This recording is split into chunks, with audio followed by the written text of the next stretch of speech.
Sports TV, man. That's my dude. I rolls with him. You heard what the man said. It's Flight Sports TV.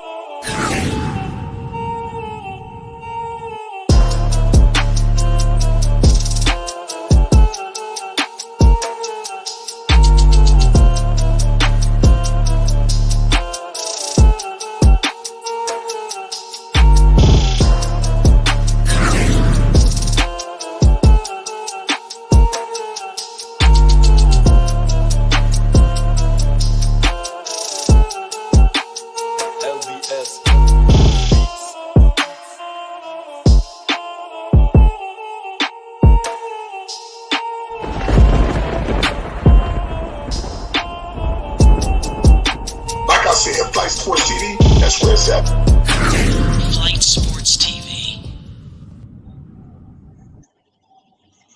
Shout out to Flight Sports TV, the machine, the voice of the voiceless, the people's champ, the hottest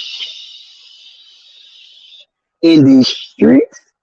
Shout out to the panel as it reaches its premium peak. Shout out to the chat and all of its cacophony, spewing out of the cracks and crevices of Flight Sports Block. And listen, big ups to everyone pulling up to Flight Sports TV. Park your car. You will not be ticketed. You will not be fined. And if so, that happens. Very rare it happens. But if it does happen, we cover all fees. We cover all extraordinary expenses. So don't trip. Just come in and enjoy yourself. But before you get too comfortable, let's go through the procedures.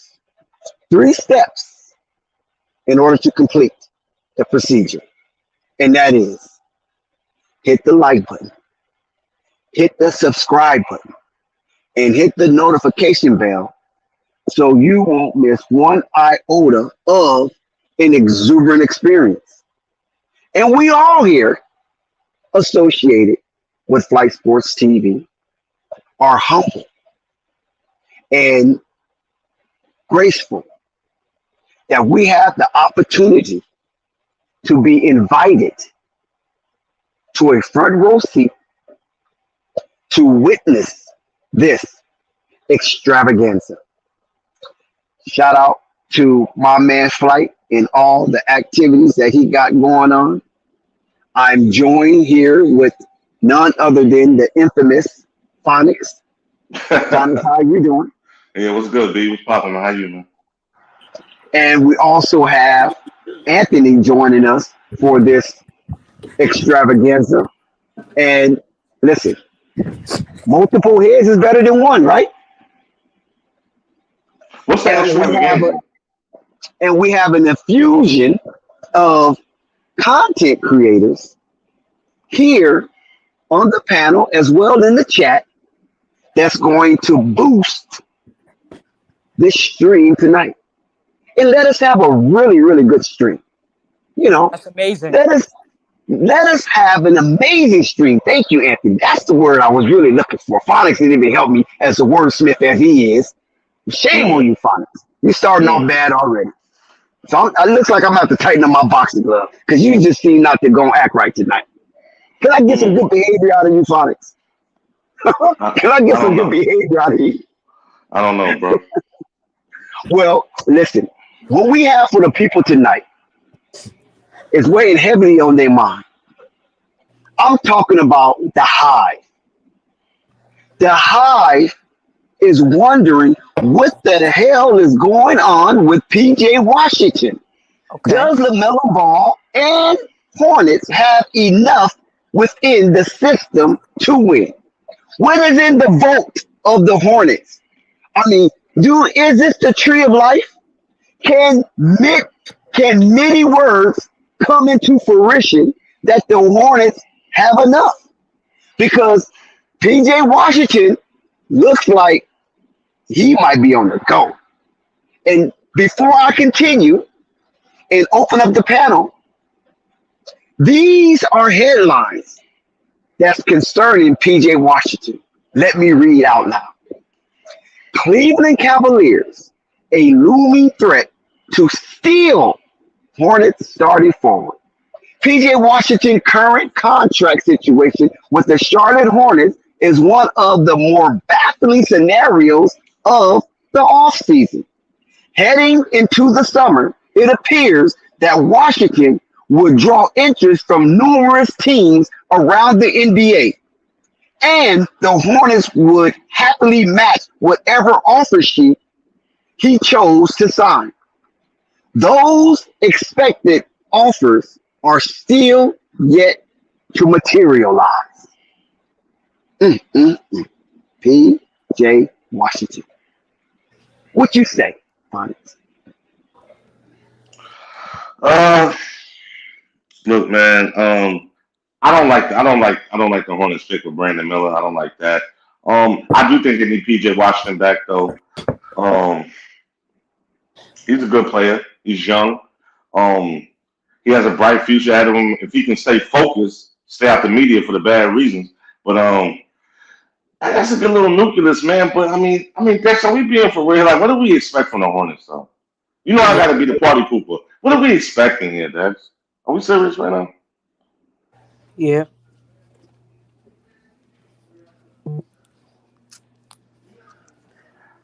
I'm not expecting too much from the Hornets. I don't care who their team is and who they got assembled. I'm looking forward to seeing Lamelo, though. He puts on a show, man. And I think if they get a solid team around him, they can be definitely a force in the East. The East is wide open, man. And I'm saying that because we've seen the vulnerability with Milwaukee. We've seen it with the Miami Heat, man. And the Hornets are a young team, man. You know, and Well, you know, let's see what let's see what Anthony have to say. Anthony, you heard Phonics. He posed a question. He's very inquisitive about the expectation of the Charlotte Hornets. Albeit Phonics have a low expectation outside of LaMelo because he thinks the Charlotte Hornets roster is filled with casuals. Anthony, could you give some light to your expectation of the Charlotte Hornets and how far can they go with the current roster as is? So right now, I think Charlotte right now, if LaMelo can stay healthy and Hayward could stay healthy and the whole squad could stay healthy and PJ is coming back, I think a fair place will be 9 or 8 for this team. I think 9 or 8. So basically, they will be a playing team once again for the third time. now they got Miles Bridges, though, right? They got Miles Bridges back, though, right? Yeah, they do. I don't think I think 8 or 9 is a good start for now, right? 9 or 8. Let's just see what we can do in the play-in because, you know, past years in the play-in tournament, we haven't been really good, have we? You know, against Atlanta and Indiana. Y'all stunking up like a skunk. Yep. But I think they should get back PJ. You know, just give him one more year. You know what I mean? I like PJ. He's been playing pretty good. So I would bring back PJ just one more year. Let's see what he can do. Now, is PJ being a little delusional when it comes to his worth and value in the NBA on the market? Because Yes. according to the article, instead, Washington is in limbo and could be forced to sign his qualifying offer before becoming an unrestricted free agent in what would be a worst case scenario for the Hornets. However, according to a rumor that Jake Weinbach has put into motion, the Cleveland Cavaliers could be a looming threat to swoop in and steal Washington away from the Hornets. Will that hurt the Hornets if that happens? Yes. Yeah. Who does Charlotte get for the sign and trade?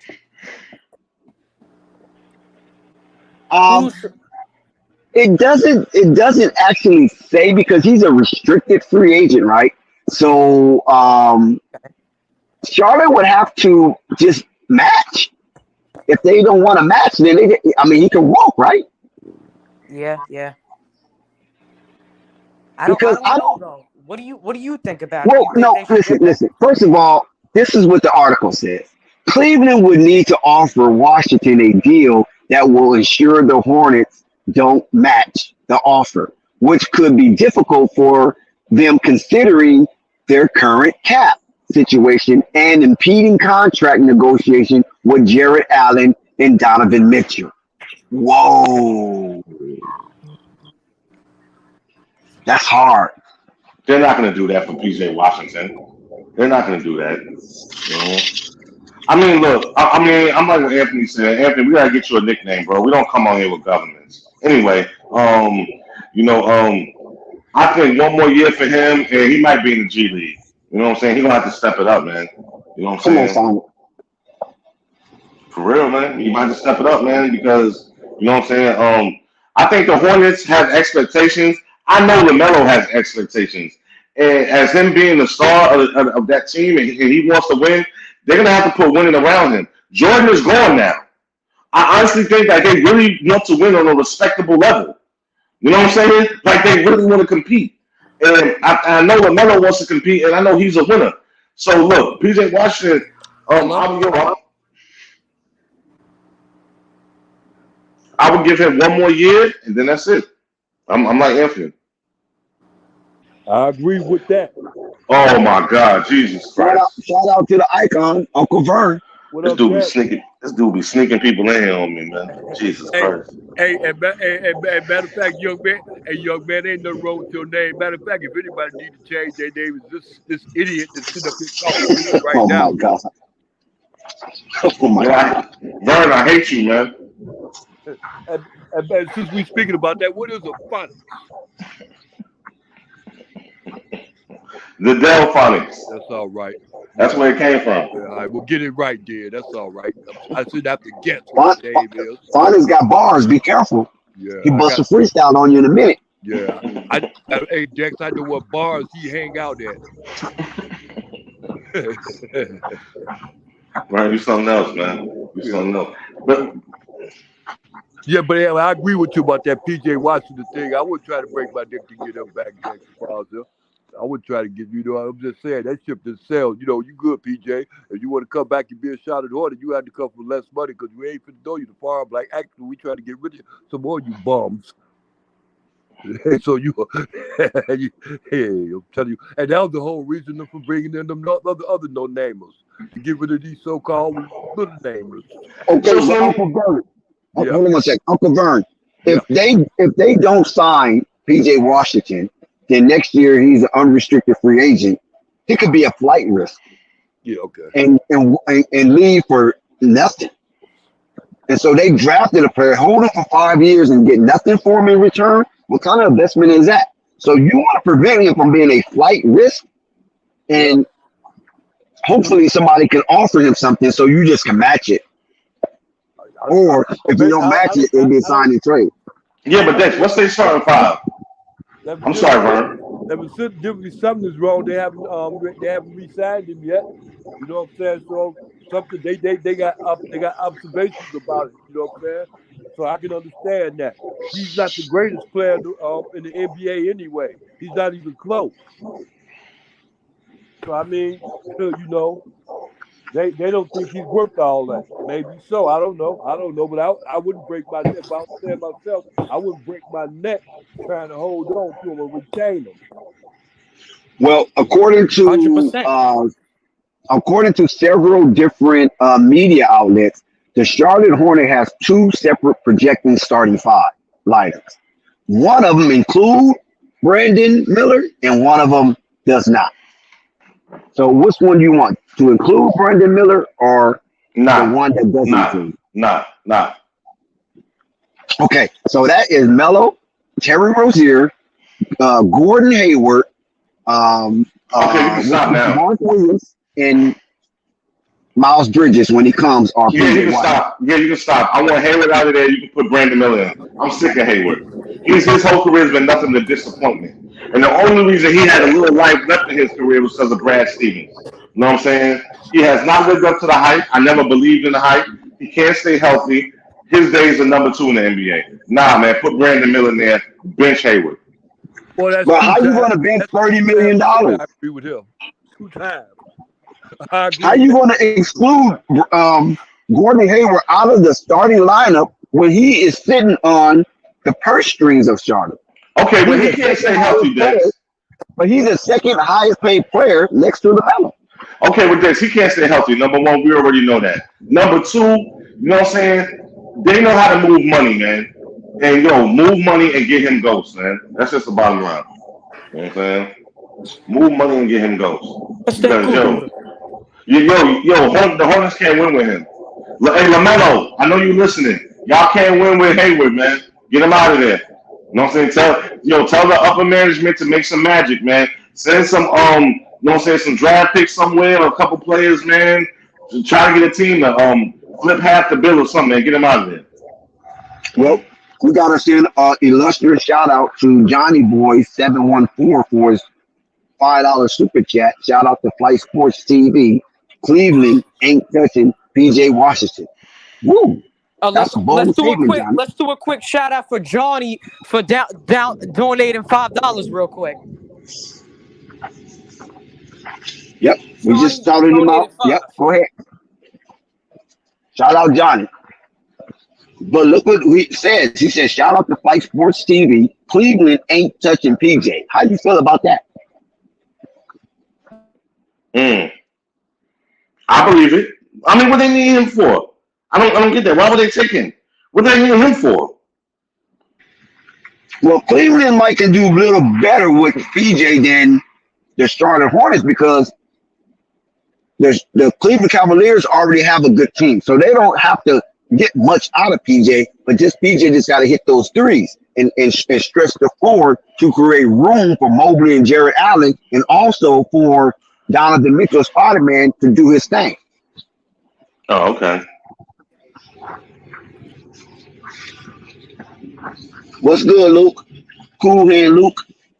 So that's why I think PJ can be a more potent player for Cleveland than Charlotte. Because Charlotte got too many holes to fill. And to ask a lot for PJ Washington is trying to get blood out of a turnip.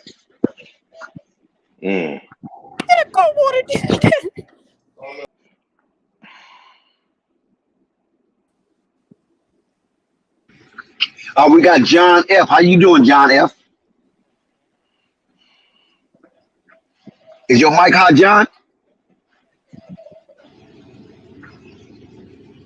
Well, his mic is not hot just yet. So whenever you get the courage to speak, we let John F. get up in there. PJ can go, man. Ain't nobody starting no PJ, man. You know what I'm saying? And Hayward can go too. I mean, PJ is okay. He's not that guy though, and he's not going to contribute to their ultimate success later on, deep in the season, man. I know that he needs Scary Terry. You know what I'm saying? I'm glad Miles Bridges is back. I'm very happy Miles Bridges is back. Good player, man. Solid player. You know what I'm saying? And yeah, man, that's just about it, man. You know, I'm glad Jordan is gone. And like, There's not too many people really vying for PJ Washington's assistance. And that's a scary thing. You know, so Charlotte really doesn't have anywhere to gauge his value in the market because they don't want to overpay for PJ Washington. So this is why they're scaling back and trying to let the market determine PJ Washington's worth and value. So without anybody out there, PJ Washington is like a ghost. He's just an apparition just waiting to vanish. mm-hmm. And that could be good or bad for the Charlotte Hornets, depending on the growth and development of Brandon Miller. See, they banking on Brandon Miller to really plug in some of the holes that Charlotte Hornet has been exposed by. With Jalen McDaniels gone, because he wasn't able to fulfill that, that's why they hired Brandon Miller to be the better version of Jalen McDaniels. Because basically their archetype and their body type is basically the same. So we have to see if Brandon Miller can turn into something special and be the caliber of player to assist Lamelo going forward in the Charlotte Hornets more than what they saw with Jalen McDaniels. Because I guess they feel that was a failed experiment, and so they shipped him off based on either the results or lack of. One or the other, Charlotte wasn't too impressed with the 6'9" versatile wing in Jalen McDaniels. How y'all feel about that?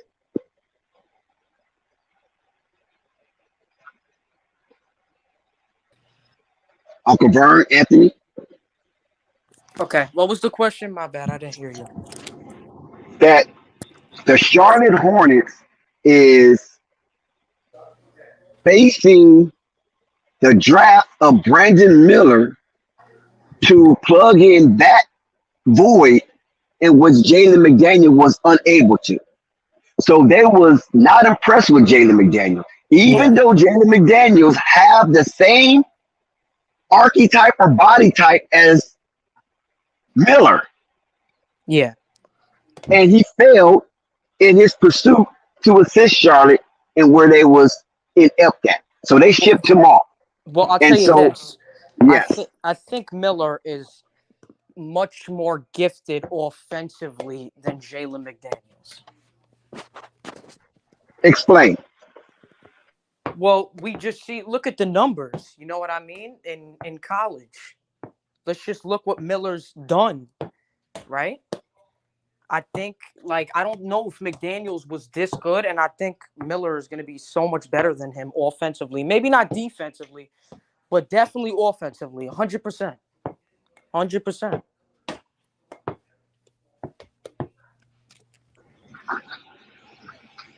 Okay, but that's not saying much because what you're saying is a pronostication. That's not saying much what you do in college to what you do in the NBA, because it's not necessarily that work, that body of work you did in college may not translate into the NBA. Yeah. Well, I don't know then.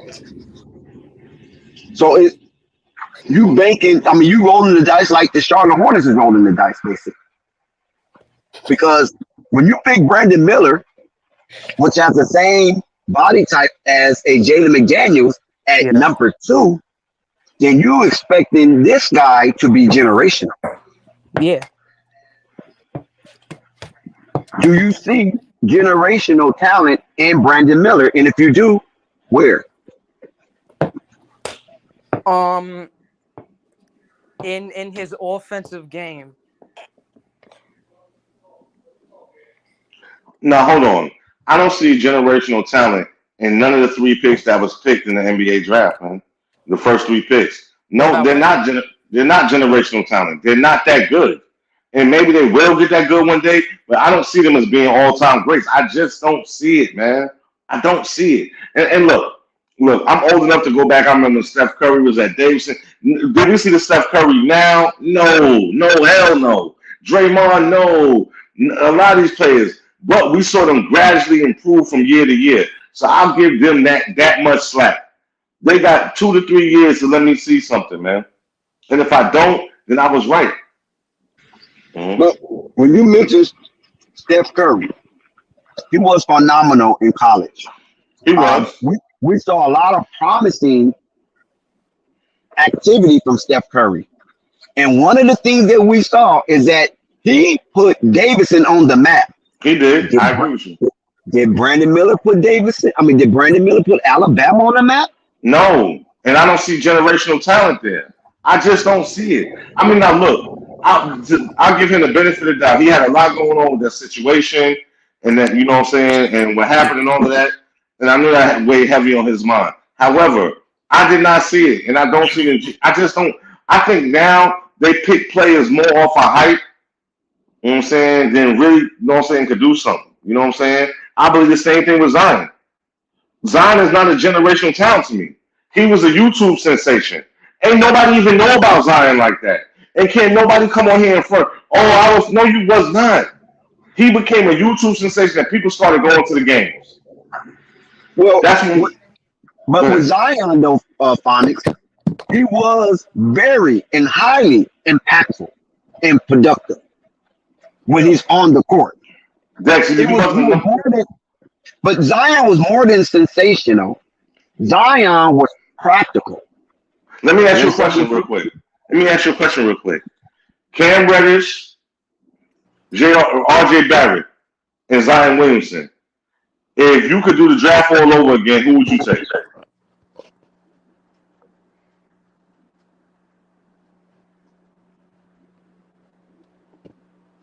Huh? What's taking so long to answer the question? Exactly. That's what I'm talking about. That's what I'm talking about, man. I take Zion Williamson again and again. Well, you smoke crack, so we know you don't make good decisions anyway. So get off, man. I keep him away from the women. How do you do that with your ugly face and your stank ass breath? That's how you do it? Yeah, I help him find one good one.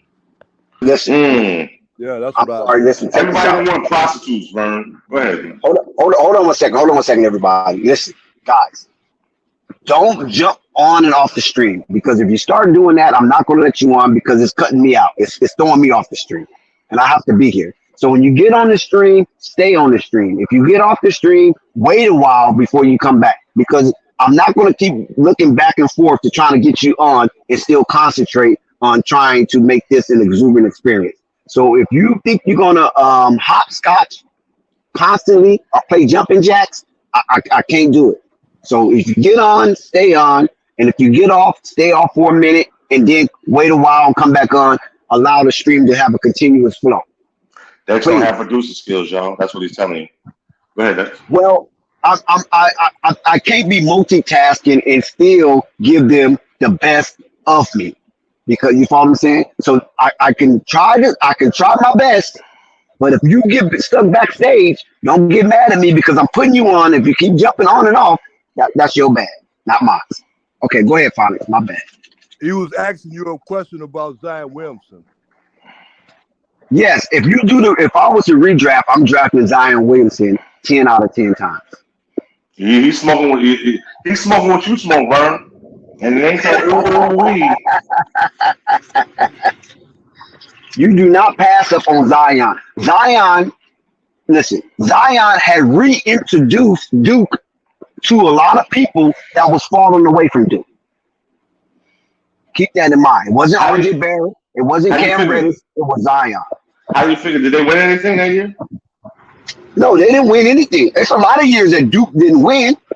But at the same time, for Duke not winning, that was one of the most memorable NCAA tournaments due to the fact Zion went head-to-head with Taco Fall and won.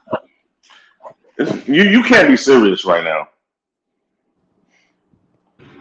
Taco Fall? We're talking college. Shout out to Big Al. We're talking college. We're talking Final Four and all of that. We're talking national championship. Where were they at? Are you serious? I think they got eliminated in the 8th. Yeah, the Elite 8. Yeah. I think Virginia eliminated them. Yeah. But what I'm saying is that Duke team was okay. It wasn't like the super teams of old for Duke. But what happened with that team, Zion made that team go. Because even I start back watching Duke based on Zion. I have been cut Duke off. Because you're more of a younger person than your age tells. So you like these young people. You seen the highlights and you was like, oh man, I gotta see what this is all about. That's what everybody did. But at the end of the day, we found out now in his pro career he can't stay healthy. So how would you take him over RJ Barrett and Cam Reddish, who have produced for their teams? RJ Barrett consistently produced, and he's on his second contract. But you can't, Phonics, with all due respect, we're not talking about armchair GM, okay? We're talking about in the moment. In the moment, I'm taking Zion 10 out of 10. Now, hindsight is 2020. We understand that. Being an armchair GM, that's easy. That's the easy part. But if you had an opportunity to draft Zion and you wouldn't have a job. Who was your draft? Shout out to King C. Who would you draft, Phonics? Who got drafted first in that draft? I think it was Zion. It was Zion, Zion. It Zion, was and then Zion, John right? Morant, and then R.J. Barrett. I'm taking either Barrett or John Morant. Bottom line. If it was Morant in that draft, I would have got Morant myself. And Morant yo, is in that draft, but how you gonna wait, Big Al? See, you guys are talking in hindsight. At that moment, nobody knew who the hell John Morant was until no, the I'm not. tournament. But Dex, I'm telling you, I'm not talking in hindsight because I'm telling you about the recent draft. I told you I don't believe in the first three picks. They're all hype. They're not going to do anything in the NBA. I'm saying it here right now. Oh You know what I'm wow, saying? okay. Well, They're I not going to respect do that. I anything. don't agree. I don't agree, but I respect Okay, that. well, Dame Dollar ain't believe so much. He said, I want a damn trade. This dude can't help me win nothing. Get me But out of when, here, man. Hey, okay, fine, can I fine. Okay, respond? Can I respond to yeah, one of go y'all? ahead, Big Al. Hey, Go ahead. so earlier y'all mentioned Steph Curry Hold on, Charlie. and y'all talked about Davidson and how you put him on the map, and then y'all swing that over to Brandon Miller, and you try to you assess whether he helped Alabama get on the map. So in my opinion, I mean, Alabama has never really been seen as a basketball school until the last couple of years. Yeah, can we not say Brandon Miller sort of helped that because they were not ranked number one before he got to that team? No. Yeah, but college is not what it used to be. It ain't no heavyweights in college anymore. You gotta acknowledge that as well. You know what I'm saying? Look at all the teams that was in the top five, right? A lot of Right. those teams in the top five normally don't be there. You had the Houston's of the world. You had Alabama of the world. So you had a few teams up in that top five, and But especially the top four, all the but number one seeds. but You know what I'm saying? So right. college is more watered down than Yeah, I hear you. competitive. I hear you, but my thing about what you're saying, Dex, is this: last year, out of this same, I guess, watered down version of college that you're talking about, Paolo Bencaro was balling out. He's a rookie of the year. So I mean, so he's not counted, even though he was balling Somebody out has in to be college. rookie of the year, right? Somebody has to Oh be rookie wow! of the year. So you're not saying he's not Every that year, good? somebody has to be rookie of the year. Nah, he's good. He's good. You'll never That's what mind I'm what Dex saying. is saying, bro. He's good. You never mind that. He's good. He's Yeah, good. I'm not Paolo was a saying beast. Paulo's not good. Paulo's on the U.S. Team, so I'm not Yeah, saying he's not good. But what I'm saying, just because a person get rookie of the year doesn't mean that that's going to translate for the rest of their career. Malcolm Brogdon got rookie of the year.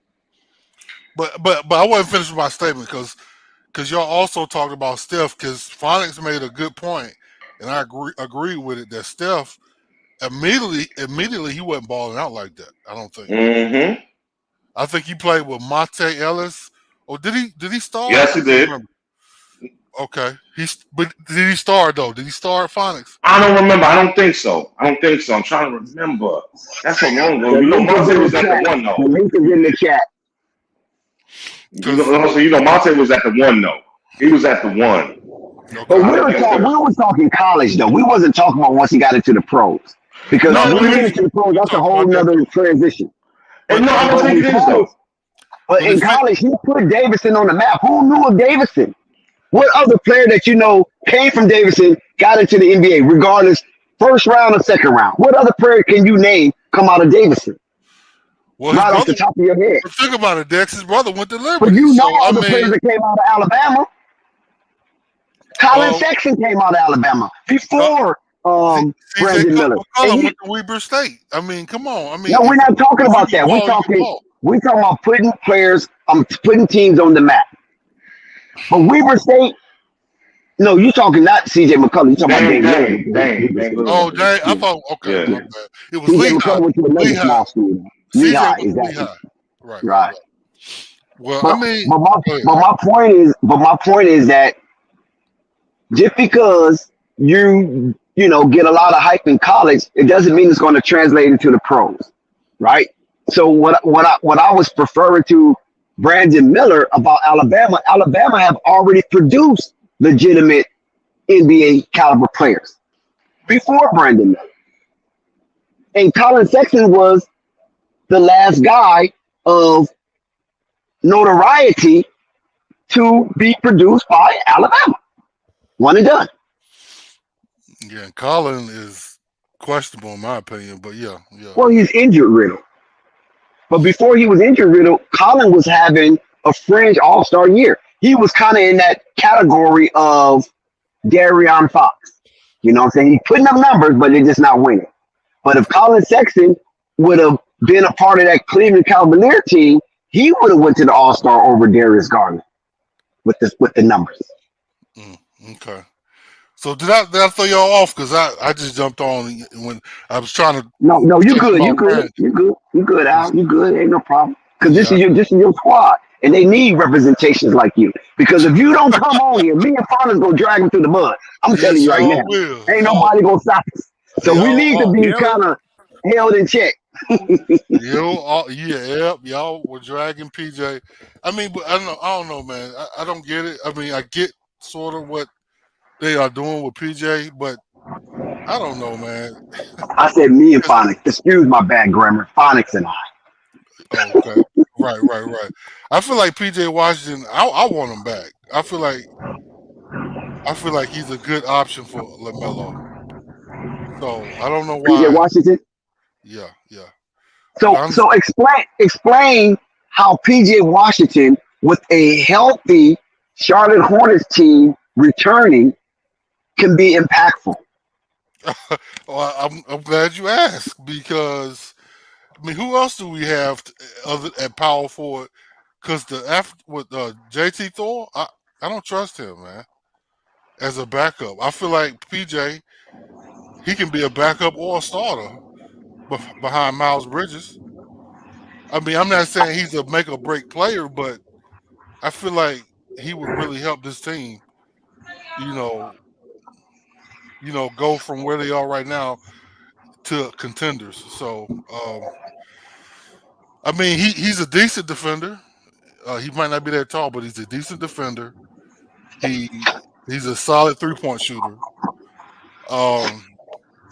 We need that. I'm sorry, we need that. I'm surprised JT Thor is still a part of the Charlotte Hornets. So Yeah. something has to give. Listen, I'm quite sure if JT we Thor is trash. shake the tree, right? If we shake the exactly, Charlie. If we shake the tree of JT Thor, I'm quite sure JT Thor led Michael Jordan down the road to find some of them blood diamonds in Sierra Leone. Yeah. I don't see no other reason why this guy is a part of the Charlotte Hornets. No other reason.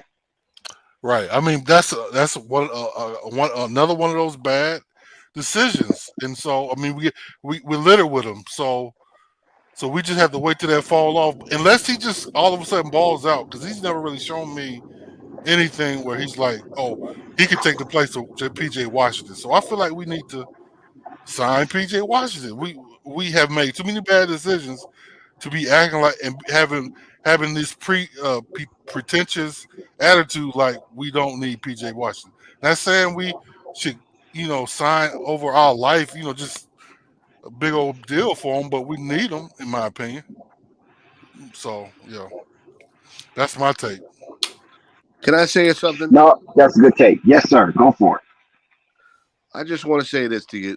I think the And this is Charlie, right? Yeah, this is Charlie. What's up, y'all? I hope everybody's Okay. good tonight.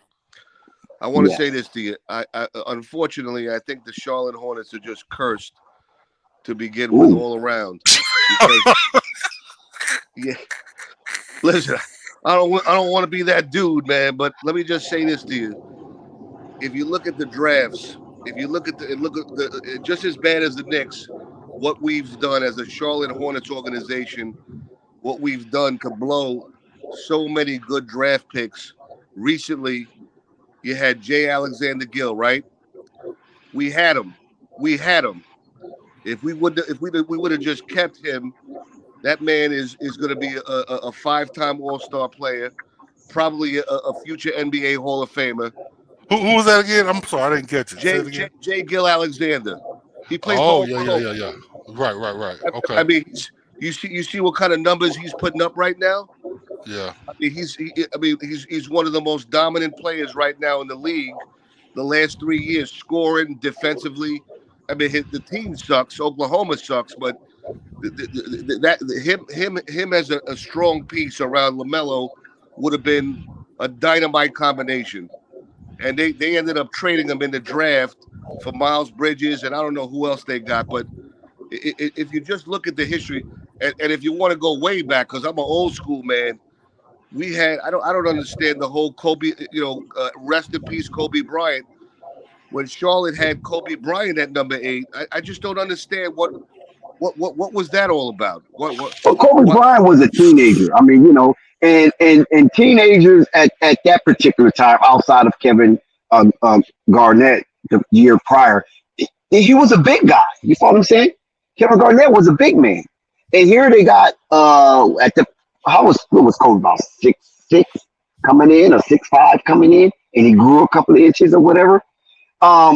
He was coming in, and a lot of people had intrepidation about Kobe Bryant's development based on the fact that he's coming in so young. He's coming off a prom. We're going with Brandy, and he's coming in with some kind of celebrity. And they didn't know if Kobe wanted to be a celebrity or he wanted to be a baller.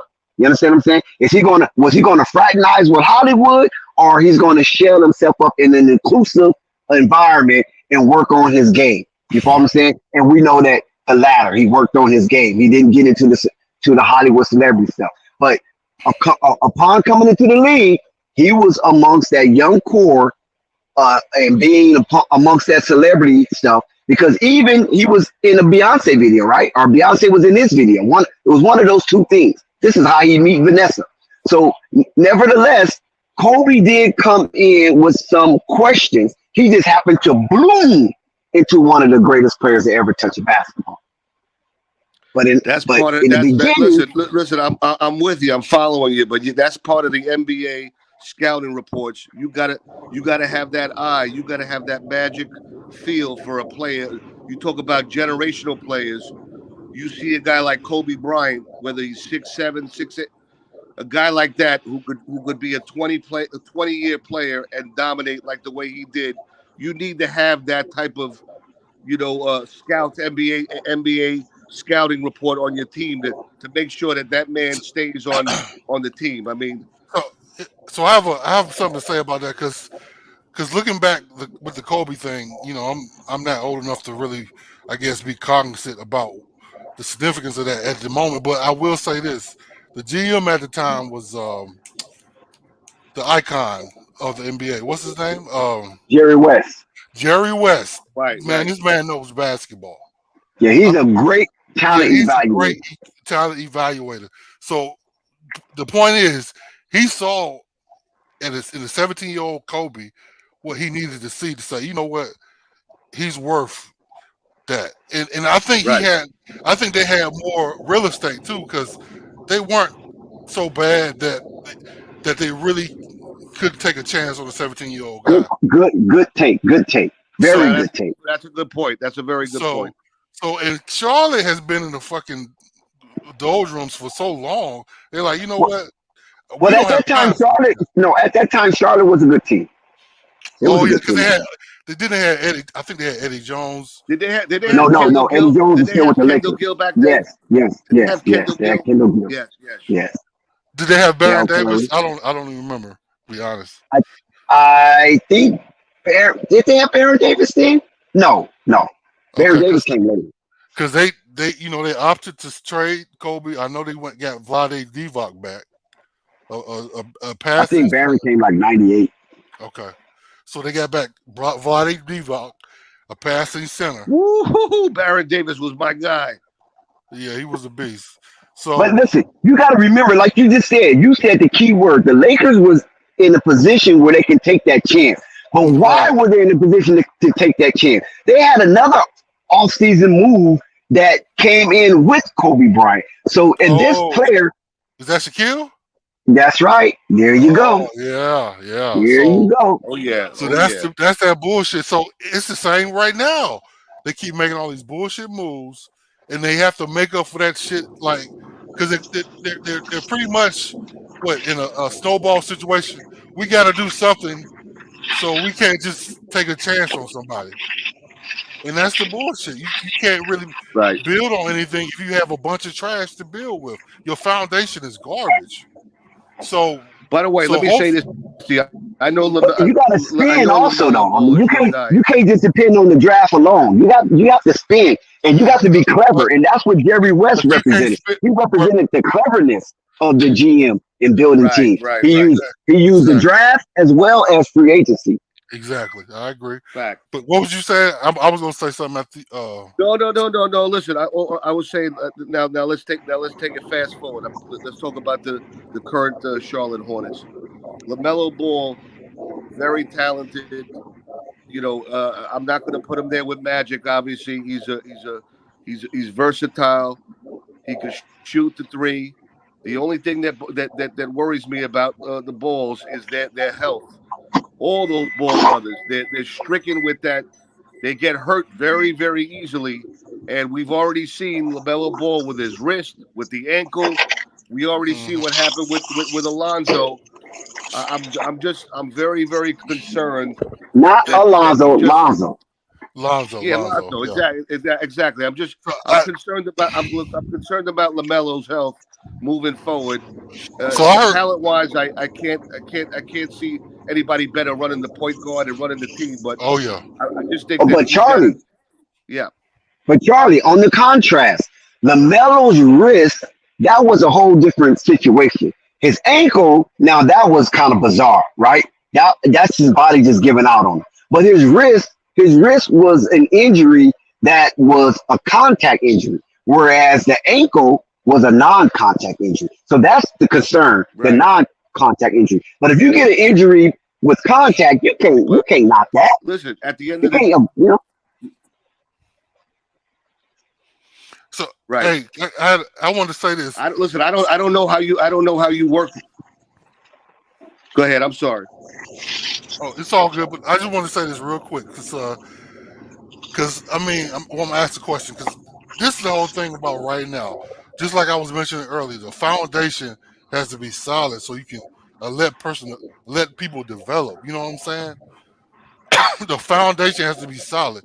So in you all's opinion, do the Hornets have a solid foundation with LaMelo, even though his injury history? Because I think he's good. I think he's really good, and I feel like if he can keep the injury stuff straight, man is uphill from there. But my point is the foundation, because Melo and Bridges, if he can keep his shit out of the jailhouse, they're a solid foundation. That's a good team, in my Listen, opinion. Yeah, I'd have to yeah, agree with you, but I think Lamelo's only as good as his Body. surroundings, Oh, okay. and yeah, I really believe that they need another strong piece to make Lamelo take his game to the next level. yeah, It's a different comparison, but you look at Michael Jordan. Would Scottie Pippen ever be Scottie Pippen if he didn't have Michael Jordan on that Bulls team? I think the answer to that is absolutely no. And I believe LaMelo is that type of player. If he doesn't have the surrounding pieces, he's not going to be the star that everybody thinks he's going to be. I really believe that. So I okay. don't know if they're there yet. I don't know if they have the. I certainly don't think Miller is the guy. I think Miller's going to take 2-3 years to develop to be an average yeah. player. Okay. But we'll see what happens. We'll see what happens. Okay, now check this out. We talked about LaMelo's injury prone short career thus far. Now, I'm trying to get where we at on this. Okay. LaMelo in his first year played 51 games, won rookie of the year, right? We Yes. talk about foundation. His second year he played 75 games. Okay, that's a complete season, right? His last year he played 36 games. But if you average those numbers out, LaMelo averaging 54 games a year out of what is that, 82? Yes. So that means LaMelo is missing 28 games missing 28 games out of 3 years. Now, those 28 games, if LaMelo was on the court for half of them, that would leave him that would be plus 14 That will leave him 14 games missing, right? Do you Yes. think those plus 14 games LaMelo will be available would have pushed them into a playoff scenario, or will they still be a play-in team? I don't think so because we're still dealing with him having Plumlee as his center.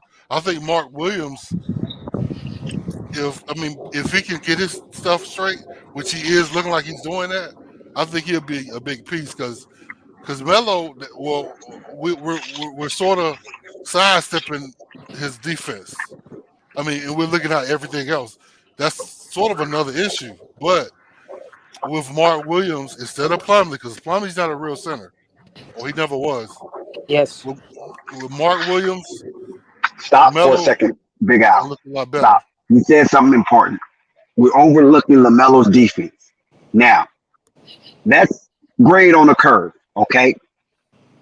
What point guard, scoring point guard, you know that is a hell of a defender? That's a good question. Because we got to make sure we're not nitpicking. Okay. In this new age NBA, with the paradigm set as it is, what scoring point guard is a stout defender? Okay. Well, my statement is still legitimate then, because you're right. You're right.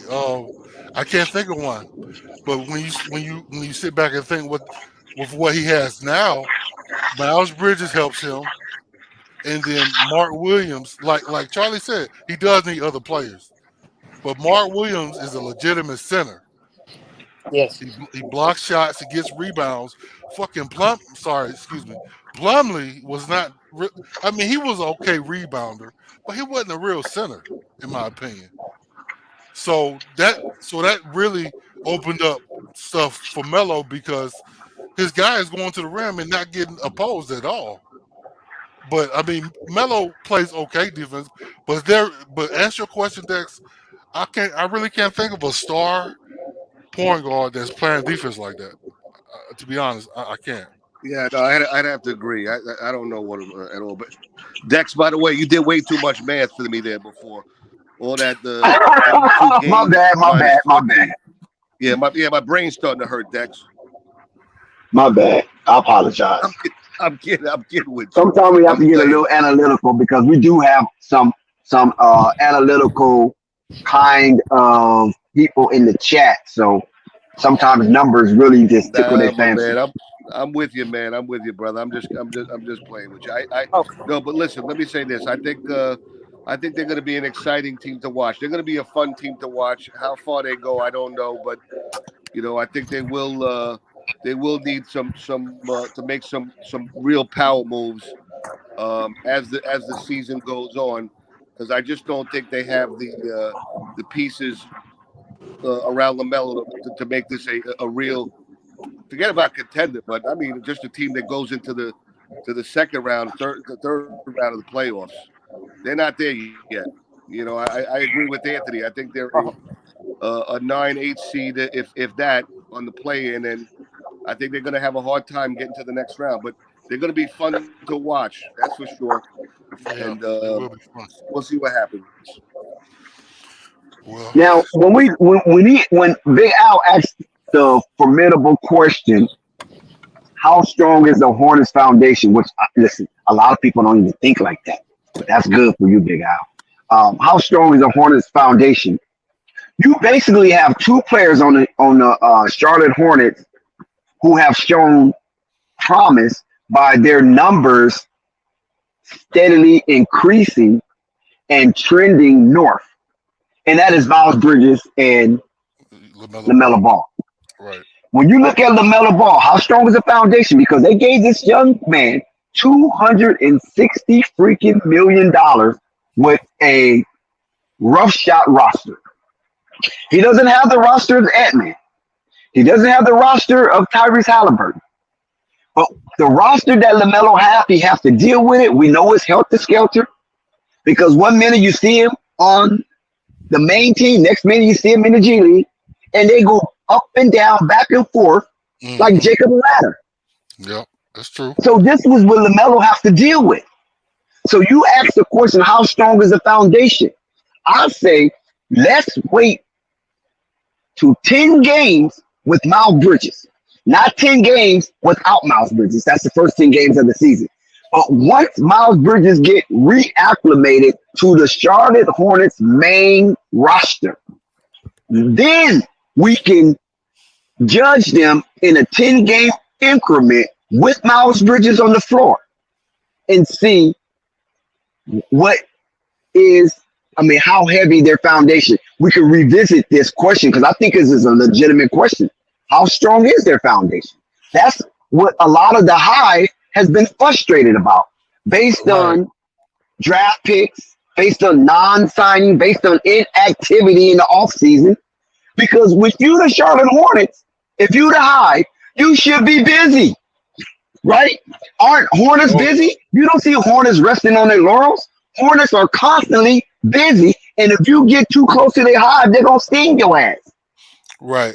I made a joke, Dex, one time on the panel, and nobody really caught it. But it's really a good point because the Panthers, the Carolina Panthers, they have a good foundation, and they're always busy trying to make shit happen. They're not really resting on their laurels. They're always trying to make shit happen. They got Bryce Young. They didn't have a bad it was a bad team, but the foundation was That's good my last boy, year. Pasadena finest, Bryce Young, Pasadena, California. Right. Recognize. So that's what I'm saying. They making fucking moves, but for some reason it might have been Michael Jordan. I don't know what it was. But the Hornets for years, man, they ain't been doing shit, man, but garbage moves or stuff. What? I don't know, man. It's Yeah, hard to explain, I know man. it's a lot of Hive trauma. I It's understand, but listen, we want some real buzz. We don't want the bullshit buzz. We want the real buzz. Michael Jordan was playing a 50-50 game. Now he's not there. Basically, with the NBA saying, listen, we gave you opportunity, 13 years to do something. You filled your pockets, you filled your coffer, but yet the team has been somewhat, I'm trying to be nice, deplorable, right? Right. And I'm not trying to crap on them, but I'm a fan of Michael Jordan. I don't want Michael Jordan to go out like this. This is sad because Dex, this hold up, is man. a guy You I have to paid $300 for his shoes. This is fuck a that, guy though, bro. I pay $170 for a pullover. You understand what I'm saying? I get This it, is but the guy based on him. Dex, why do we look at it like that? Because he was a great player. He damn sure was. I'm gonna tell you why. Listen, I'm a dark skinned guy. Okay, Oh, I get it, man. I am. I'm a dark What skinned you guy. got to do with anything? The Wesley Snipes of the world, the Bobby Browns of the world. I Oh hearken at your God, feet. dude. You understand what I'm saying? This is why And I Charlie, enjoy Michael Jordan. sound like he Italian, but we talking No, about yeah, basketball. no. Well, I'm Cuban. I'm Cuban, but let's put it this See, way. But you asked me the we I'm talking mocha, about aura of basketball. Michael Jordan. I'm mocha caramel. I'm a little bit darker than the light skin. Oh, okay, Okay, got you. So you pass. You that's pass. what's up. But Okay, but nevertheless, I'm not color struck. I'm not color struck. So you it's know what I'm all saying? I'm good. not because I love red bones. But nonetheless, Michael Jordan represented a heightened consciousness by him being one of the darkest players, but looked upon as a basketball god. Right, So right. in the past, of course you had dark skinned players, but not like Mike. You understand what I'm saying? Right, I mean, Orlando Woolridge was dark skinned, but he wasn't Mike. right. You had You Orlando feel was me? darker than Mike. Now, come on, That's man. what I'm saying, but he wasn't Mike though. That's what I'm saying. He wasn't He Mike. wasn't right. He wasn't Mike. I get it. Okay, I got you. So But that dynamic of a dude with a bald head rocking a carrot in his ear with the jury on, you know what I'm saying, and doing his thing, even though people say he was too flashy, and No, listen, he just might be a flash in the I'm a paint. Mike guy. To me, Mike is the all-time greatest. So I mean, I can't whether he's dark. We know he was dark skinned, but that man was the best of all time. There's just nothing I could say wrong about him. But you know what? At the end of the day, like we said, he had 13 years on the other side, on the management side, and he failed. He failed miserably. Got to move on. He was Damn good at right. golfing. I He know. was Yeah, terrible. you got to move He on. was terrible at gambling. You know how many times I bumped into Michael Jordan at the Atlantic City casinos? Oh, My man was he was horrible, losing millions of dollars. Yeah, that's what's up. but Oh yeah, wow. So man. why? So his Why do dirty you work. think? So why you think Michael was such an avid gambler? You think it was the nature of his competitiveness, and it just Yes, spilled over into that Was. field? yes. And That's and that. The answer to that is absolutely yes. Because Mike wanted to win at every single thing. It doesn't matter what it was. If somebody introduced boxing to him, he would have went in the goddamn ring and tried to go full forward. Mike will bet That's who just can Mike. tie their shoe up the fastest. Yeah, man, right, that's Mike. That's just Mike, but man. that's the You know, thing. When it come to some things, you can't control it like that. that's right. No, listen, Mike failed at Mike. Believe me, Mike failed at a lot of things in life. I mean, he went above and beyond and excelled on the basketball court, as we know, and business wise. I mean, his brand, as we know, will be the most powerful brand of all time. I don't think at any time in the next 10,000 years will that brand ever die. Right, You know? right. Jordans are the best. But Yeah. okay, but you said business wise, but I think Mike only failed as a talent evaluator. He didn't fall business wise because he Exactly, became a X. billionaire. He can't You control know what I'm that, saying? man. No, He no, He can't no, no, became no, a control no, that. no. I billionaire. didn't say no. I didn't say he failed as a businessman. He actually. I said he actually won as a businessman because of his brand. Oh, But okay, got you. yeah, oh no, 100%. But Dex, see, I understand the what's the word, the infatuation with Michael Jordan and his game and all that, and with the person because of his game, right? But like I said, he can't control talent evaluation, and I believe somebody like Jerry West, the reason why he was a great talent evaluator because he let people do their job. He wasn't. I don't think he was a micromanager like that. I think he was the Well, that's kind of true. You person. know what? I got to But be honest with Jerry you. West wasn't the You might be owner. You right got to about that. remember that. Jerry West wasn't the owner. The owner was Jerry Buss. Well, there you go. Jerry Buss let him do his And, job, and and then yeah, Jerry Buss is an iconic delegator. He Right. let everybody do a job. He wants you to do a job, but he expects you to do it well, and he right. held you accountable. That's You leadership know what I'm right saying? there. That's leadership. But you gotta, and you also have to remember that a person like Jerry Buss made a wealth of money in real estate. Michael Jordan made his money basically in basketball. His money never translate. I mean, his business acumen never really translated like Jerry Buss. So that's why Mike was more of a micromanager because he's looking after his money. Especially Right. That's had true. Oprah Winfrey was his like a mentor for him. You know what I'm saying? Okay. And Oprah Winfrey told him, "Hey man, sign all your checks. Make Okay. sure your signature sign is on all your checks. And you the one signing it. That's Okay. how But you're gonna make money." Dex, And Mike Dex, is, yeah, go Dex, I ahead. gotta say this. I gotta say this. Thank you for that. I'm just gonna say that. Thank you for that. The reason I say that is because because I'm in the area, where the Hornets are. So, and I've heard rumors about, business, goings on, and how Michael handles some things, and a lot of people don't like it, and we shitted on that concept. And I'm not gonna talk about it because I don't want to fuck up anybody's, assumption about him. But my point is the way he handled not business necessarily, because he did business. He made money with the Hornets, right? He made good money.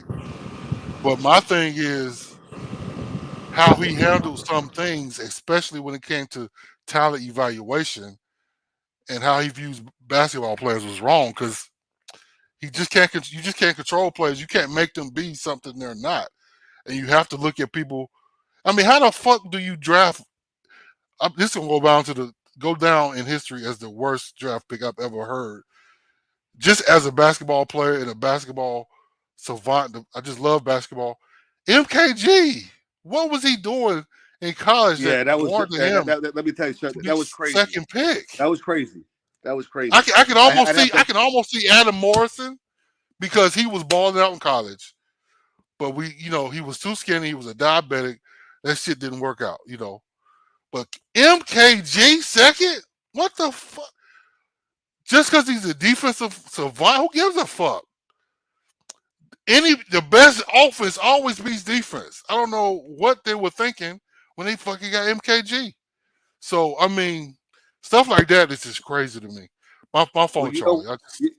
I'd have to agree with you. I think one of Mike's biggest faults, unfortunately, was his control of again wanting to be the best at everything. I think he didn't let the people around him, his supporting cast, help him in making those type of decisions. And I think at the end of the day, it hurt him on the management side of things. I really do believe that. Because like you said, how do you pick who the hell? I mean, I can't imagine that somebody next to Mike said, "Yeah, you got to pick Gilchrist. That's the guy for us." No. I just don't see that. I think that had to be MJ taking a shot and being Michael Jordan, trying to just outdo everybody, in my opinion. Right, and So what about this Brandon Miller thing then? Do you think this is? Can I piggyback on that, Dex? And I'll let you go. Okay. And that's another thing about Mike that we got to point out, because based on what we've been told about him, he does not want to be seen wrong in public. He has a very That's a good point. That's a damn good point. He wants to be seen a certain way in public. So right. So when the media was taught MKG, because I was saying bullshit all along. I was like, what the fuck are they? They always show the same highlight. I was like, what the hell is this? Why y'all? So he was going along with media. Oh, MKG this, MKG that. So I'm gonna draft MKG. So I think based on what you said, Charlie, that's right. He was just trying to save face. I think. I don't know, but that's what I was, I guess surmise from what he was doing, because it don't make sense. It does not make sense otherwise. But my fault, Des. You got it. Dex, you there? I think Dex, you No, there? I'm here. No, I'm here. You was trying to say something. I sort of tried to. Yeah, I was letting you go ahead and get your trauma off, because we all have to get our traumas off when it comes to our prospective team. And we thank Flight Sports TV for giving us the opportunity to be traumatized and still be a safe place. I got more trauma than you, I bet. That's for damn sure. You know what I'm saying? This is a safe place to get your trauma off. I mean, listen, we're falling on a pillow of Flight Sports TV, and we're not being judged. Bro, if I was to talk about all my trauma with these damn Hornets, I would take up with this whole stream for the next couple weeks, bro. I'm sorry, because I got a lot of stuff I want to talk about, but I can't do that. It's more than me on here, so that's my point. But you got it. Exactly.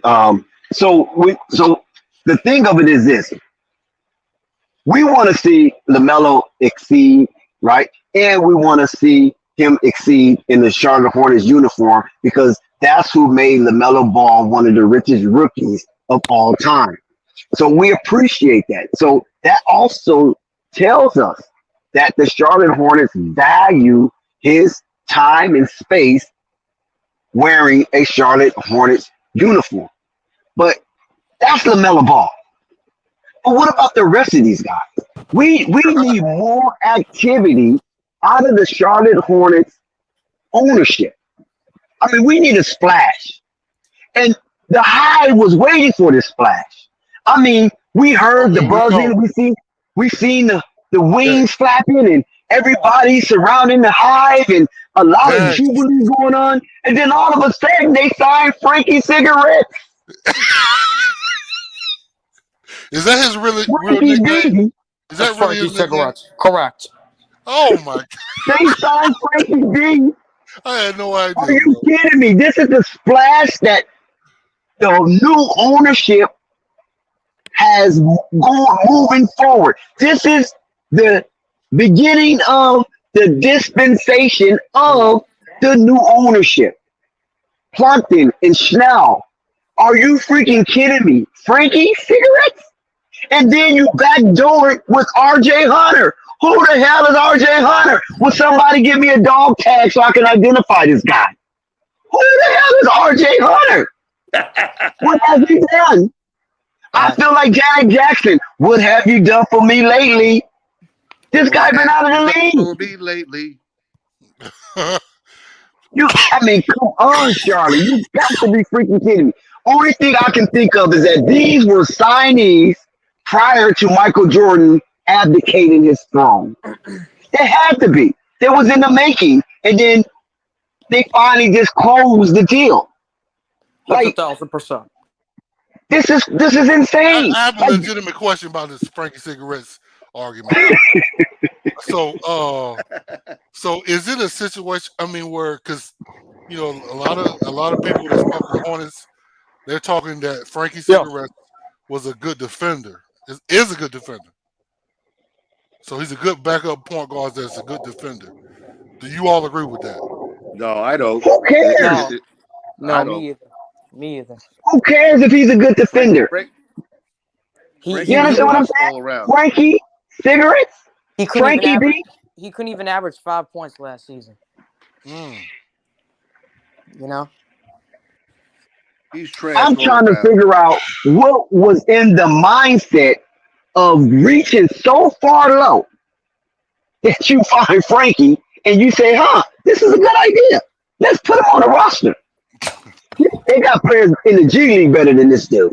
I was gonna say, I think some of the WNBA players will bust his ass. Oh, no, don't do that. Why are they signing Walmart workers? Yeah, that's. So who's available though, Dex? I mean, It doesn't matter. You wait. You wait. You So wait don't for sign- availability. Don't sign nobody. They should have signed John Wall. If your favorite candy bar is not in the Wall? store, Big Al, Yeah. are you still going to buy candy? Or are you going to wait till your favorite candy bar comes back in stock and then go buy your favorite candy bar? That's true, Dex. I agree with that, Dex. That was it's just a stupid brand. It's impulsive, right? It's irrational. It's impulsive. Like, and I'm telling you, I believe Michael Jordan's fingerprints is all over this. Yeah, I see that. He's still in the organization, but I don't know, man. He should have just dropped. He just because everything they do that's bad, we gonna blame it on Mike still because he in the organization. No, because this is what it was said. This was said. This is what was reported, according to the Charlotte Observer, is that Michael Jordan will stay on until the end of free agency. Right, He will do the draft and he will complete the free agency. Wasn't Frankie and RJ Hunter free agency signings? Yes. I mean, I don't know, man. Dex, That's let me why ask I'm you worried this, about this Dex. Brandon Miller, man. I'm worried about this Brandon Miller, man. Dex, let me ask you this. I know this may be a silly question, but I'm a very big UConn fan. My one of my best friends is the assistant coach right now at UConn, Kamani Jones. I played high school ball with him, and I love the whole UConn guards history. We know Kemba Walker left Charlotte years ago. He was traded away, and his career went downhill ever since. Do you think now that where's he playing, overseas or some shit? I don't even. Yes, he's overseas. He's overseas, right? I know about that. Do you think that there's any interest in bringing him back, just as leadership wise? No. No. No, No bro. way. No way. Let me give you my 2 cents. I appreciate the Bronx, New York native. Right now, he's over in Monaco. Now, listen, Monaco is a very, very beautiful small country. I mean, the wealth there is just stupendous. Do you see those big old yachts on the French Riviera? I mean, it's lovely in Monaco. So if I was him, why would I leave that and come to the NBA and just be shitted on and why people talk Right. shit? The last time I was standing next to Kemba Walker, dream history, fake news. He walked by me And all I heard was eek, eek, eek, eek, eek, eek, eek, eek, eek, eek. What the hell is that noise? That was his dude's What? knees. It was his knees. It He was don't what? have no knees. He don't have no knees. Oh, his knee. His knees were squeaking. Oh, those are Why his the hell knees. would you want that back in Oh, Charlotte? Dex, those are his knees going ee. Yeah. Oh, damn. Yeah. Wow. He's done. If he was to come back to Charlotte, and listen, Andrea Walker and Paul Walker, we're not trying to crap on your son. All we saying is, Kimba, stay in Monaco, catch those Formula and the F1 Formula races, and all the good yachts and some of the splendid stuff that's happening over there in the French Riviera. You look, you north of Cannes, so you can go check out the film festivals and things of that nature. I mean, you're already there. It's just a everyday vacation down in Monaco. No, You no, know, listen, don't come back and disrupt Charlotte. listen, Please Dex, don't come back. Dex, I'm with you. I'm not talking about his quality of life and Kimba. Listen. Kimba brought a lot to the city of Charlotte, and we know that he's not the same player. I'm talking about mentally bringing him back almost like a Udonis Haslam on the Miami Heat organization. That was almost like a player coach, just to have his presence there, leadership wise, for LaMelo Ball. I mean, it can't cost them much. Maybe it would be good for him and the city of the team and the city of Charlotte. I mean, God damn it, he was good when he was here. He was good. Yeah, but listen, Charlie, please slow down on your Kimba trauma. Kimba Walker left with bad blood. He left in bad standings. You know, there was money dispute. They didn't value Kimba Walker, so he left. Listen, Fred Whitfield, one of the financial advisors in the Charlotte Hornets in the Michael Jordan regime, he spoke about how Kimba Walker turned a depleting franchise into a money-making, profiteering organization. And they broke records from the time that Michael Jordan purchased Charlotte when Kimba Walker came aboard, right? They was in the red. Kimba come aboard, they finally get into the black. And the money they made as profit, not just gross. I'm talking about net, not gross. I'm talking about net. I'm talking about profit. It was substantial. And they were jumping for joy. They couldn't be more ecstatic. But once they got comfortable with Kimba in his show, and listen, a slight departure. I seen Kimba Walker play live. I seen him play the Los Angeles Lakers at the Staples Center, and they whooped the Lakers' ass. It was in Kobe Bryant's dog years, but still, they whooped the Lakers' tail, and Kimba Walker put up like 40-some points. Like every time the announcer kept saying, Kimba Walker, Kimba Walker, Kimba Walker. I'm like, damn, this ain't Kimba Walker's house. So to say this, Kimba was a shining star for a deplorable franchise who was depleted financially. It was reminiscent of Warren G being signed by Def Jam and saved Def Jam. And the money that they made on Regulated in that Warren G album with Def Jam West gave Def Jam, Russell Simmons, and Leon Ford the money to sign Jay-Z. Right. I hear you. This was Kimba Walker.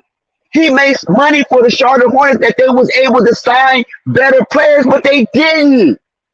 Right. A waste. They never made the team better around him. This is why we couldn't trust the Charlotte Hornets when it came to Lamelo Ball when he got drafted by him. But this is a new day. Kimba Walker, you did your thing. You left in bad blood, bad standing. That was the Michael Jordan era, the Michael Jordan regime. Stay where you at in Monaco. You do not need to come and taint up the building or contaminate the atmosphere with your dissatisfaction, the way that the Charlotte Hornets treated you. And then you're looking at LaMelo Ball and he's getting $260 million. You know No, what? You're right, no. Dex. That's a great point. You're right. You know what? You nailed it into my head. You're absolutely right. You know that it would be more poison than anything else. You know. Now let me say this because I got drunk with Allen Iverson over at the MGM Grand in Maryland. About 2 weeks ago because I opened up an office in Virginia. I was at the roulette table with him, his mom, and his pops. Should we bring Allen Iverson to the Starling organization? Oh, listen, you said you saw him at the roulette table. You know what I saw No, no, Allen no, no, Iverson no, at? no, no. I didn't. No, I saw, I didn't just see him, Dex. I played with him, and we got drunk as hell. We got drunk and as. that I mean, he had and it's funny. chili and drink spilled all over the place. Oh It my was a god. mess. And it's funny because you know what? I told my story about Allen Iverson. I don't know if anybody believed me. And Uh, guess where I seen him at? The gambling table. I don't think that's a good influence for LaMelo because Allen Iverson cannot get off the gambling table. Thank God Reebok did him a solid. Yeah, you're not kidding, man. My man be gambling $25,000-$30,000 a roll, mm. like it's going out of style. I mean, and And he's taking pictures while he's doing it. yeah, no, he's Because out of control. Allen Iverson not an asshole. He would take pictures with you, especially if you got a pretty girl by your side. Yeah, He'd yeah. definitely take a picture. Has Allen Iverson made any kind of business transactions like with the money he Yeah, has? man, with Reebok. Shit. Oh, my But bad, listen, my bad. Other than that, Bubba Chuck got real lucky when he had with the one guy, like Dex said, signed the Reebok deal for him, and they also put away a A certain amount of trust. money for him until he was 55. He can't touch X amount of dollars until he's 55. From oh what I wow, gather, okay. yeah. Yeah, but But he's been borrowing on that money too. So Dex. I was just about to say that next. I was just about to say, but it's a known fact and told fact that all of this gambling that he's been doing, he's been borrowing against the money he has coming to him at 55, which is crazy, you know. Mm. I mean, listen, we all make mistakes. I'm a gambler myself, but at the end of the day, $100 million, nah, mm. I couldn't lose that Well, in 10 lifetimes. what about Walker, Antonio Walker? I mean, come on. What about Vin Baker? I mean, the list goes on. Yeah, I know. these Negroes are broke, dead broke. Well, they Yeah, were. it's Yeah, not crazy, all of man. them. Not all of them now. There's just some. There's some oddballs out there, but not all of them. A lot of You NBA know, players got their money who's and the they're doing good you with it. know who's the big gambler is Charles Barkley also, but he's Yep, got mega bucks. right. Barkley, Oh yeah, he's making But they money. bailed woo, Charles Barkley out. I think was it Mike and Magic that bailed him out? yeah, And absolutely, got him out 100%. again. Yes, Yeah, yes, because he used to take out big lines out in AC, and a lot of times he didn't have the money to cover the lines. But Mike and Magic would put up the money for him. It's crazy, yeah, crazy. But yeah. that's the world of gambling, man. That's the world of Yeah, that's the gambling. world of gambling. Exactly. I mean, it's very addictive. Listen, I have my share. I have my ups and downs. You know what I'm Yep. saying? But nevertheless, it just I don't want these contaminated players to come into LaMelo's sphere of influence and alter his course of destiny. Because I Right. believe Right. LaMelo Ball is going to be. I think he got his head on his shoulder. Yeah, he like pretty women, but I think he got his head on his shoulder right when it comes to this basketball thing and his finance. He likes those He red bowls, Dex. He likes those red bowls. Yeah, and nothing wrong with them red bones, man. Boy, let me tell you, nothing You're wrong with not them red kidding. bones. You're Oh not yeah, But that's kidding. another story. That's he got another a story. solid one too. Yeah, Woo! he got one of the him and Cam Newton got one of the best some of the best red bones ever. Yeah, that's another story. But I have my share of red bones. I jacked off a few. You know, Bro, you get on that Bobby Brown tip, you know what I'm saying, that Wesley Snipe tip, and I'm telling you. sometimes you fumble the bag. But nevertheless, I just want LaMelo Ball to be show great leadership, right? And you show that leadership on the court, and you stay out of trouble off the court. Now we all know that none of us is without flaw, right? Right. We all have our flaws. Right. Sometimes we make bad decisions and things of that nature. But as long as we keep it within resolve That's right. and we have solutions for some of our mistakes, it can be covered up. That's right. So, and I think LaMelo Ball is one of them type of guys because he has his brother Lonzo, he has Leangelo, he has his dad, he has his mom, he has his grandparents on both sides. Everybody that's in his life that's influential is still alive and well to help guide him through this. You follow what I'm saying? Right. And I believe LeVar set up a good ecosystem for his boys that he can not be in their presence and not worry. LeVar do not have to bite his fingernails at night thinking about his boys, thinking about LaMelo Ball, thinking about LaMelo Ball just incurred a $260 million contract, incentive laden, of course. And what is he just going to go nuts? He's going to go crazy with all this money. No, I think LaMelo Ball is very grounded, and I think LaMelo Ball is very sensible, and his scruples are intact. So therefore, I don't think he need anybody outside to try to come to Charlotte to influence him because he's not a trouble-prone athlete. Right. Now, if you want them to mentor Book Knight, if you want them to mentor Miles Bridges and PJ Washington on relationship matters, then that's a whole nother ball game. But stay away from LaMelo. Right. I'm with you, Dex. Hey, listen, when's the next time you guys, if you guys are coming to New York at all when the Charlotte Hornets play the Knicks? You know, I'm there every year with my son. We get the Barclays suite. We get the suite at Madison Square Garden. Let me know, guys, and we'll put you up in the suite. You know what? We listen. You need to link up with Belize, Fresh Prince of Belize.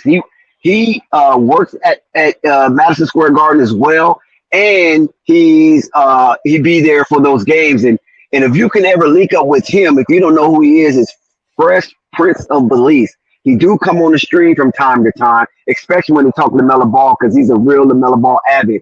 He goes buy his gear. You know what I'm saying? He support LaMelo Ball financially. So he put his money where his mouth is.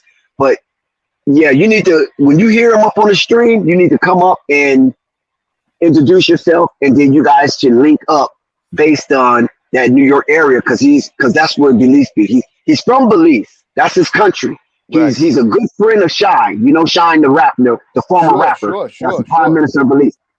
He's a good friend of Shine, and you need to hook up with Belize, and I think that'd be a lovely thing to do. Now, I don't know how often his flight travels to New York or Teamwork. There's another one in New York named Teamwork. I thought flight was in New York. No, he's based, but he's in Atlanta. Oh, okay. The stream is based out of there because that's where he's from, and that's where he started it. But then he moved to Atlanta. But Teamwork is still in Harlem, and Teamwork, that'll be another guy when he comes on the stream from time to time. He haven't been in a minute because he kind of waiting for the basketball season to jump off. But Teamwork, he lives in Harlem, he works in Harlem, and that'll be a good thing too. So Fresh Prince of Belize and Teamwork, those are two guys that's constantly in New York and around the Manhattan area. Beautiful. That they do that thing. So yeah, you come a little more often, and then you know what I'm saying, shoot the shit with us. And Absolutely. some of these New York cats will come up here. And Rico's from New York. He's a Bronx native. Quiz. Oh yeah, no, Quiz is in Miami right now. Quiz is a Queen native, and somebody else is from Queens. I think who's the other guy from Queens? Is it Alvarado? Alvarado's from Queens. It's another guy from Queens too, man. I'm missing his name. I'm sorry if I'm missing your name, but he's from Queens also, and he comes on the channel and spits his thing, and he's a devout LaMelo Ball fan as well. So we got a few for you, Charlie Mayo. We got a few, but I'm on the West Coast though. I'm a West Coast correspondent. Charlie, are you a Knicks fan, but you just a fan of LaMelo? Charlie, hello. Hello? Charlie's off, but we got Pope and Purple Baby on the scene. Okay, Purple Baby. Uh-oh. What it do? Oh my God! I'm gonna jump off. Hey, jump off. I know. Stay here and take your medicine, out. You gotta stay and take your medicine. Well, jump Get this on one. off then. Jump on off. Oh. You, I didn't even know this was you. You was listening so good, and I didn't even know that was you. That was. I'm like, who is this? He's a good listener. Whoever that. Wow. All right, bro. All right, go ahead, Paul. Go with it. Go. I'm listening. What you got to say, my nigga? Oh no, I told the people, I told Dex and the people. Dex already on the same shit I'm on, but that Mike was still gonna be running the show over there. This was just to pay off his debt. That's all it was. If you listen to that press conference of the owners, they sounded like they was what? They was fans of Mike's. They was big fans. They called him the GOAT, Oh, all of I that. got listen. I got to listen to it. I ain't even listened to it yet. Oh yeah, they big fans. They big fans. Anything Mike tell them, they gonna do. Believe you Oh me. Lord, When no, it come down no. to basketball, these two Woo. dudes is they Michael Jordan fanatics. Just think about you growing up watching Mike, and now you able to work side by side. You grew up idolizing watching Mike. Now you can work side by side with the man, and he telling you something about basketball. You think you gonna have the nerve to tell Mike, nah, you ain't right.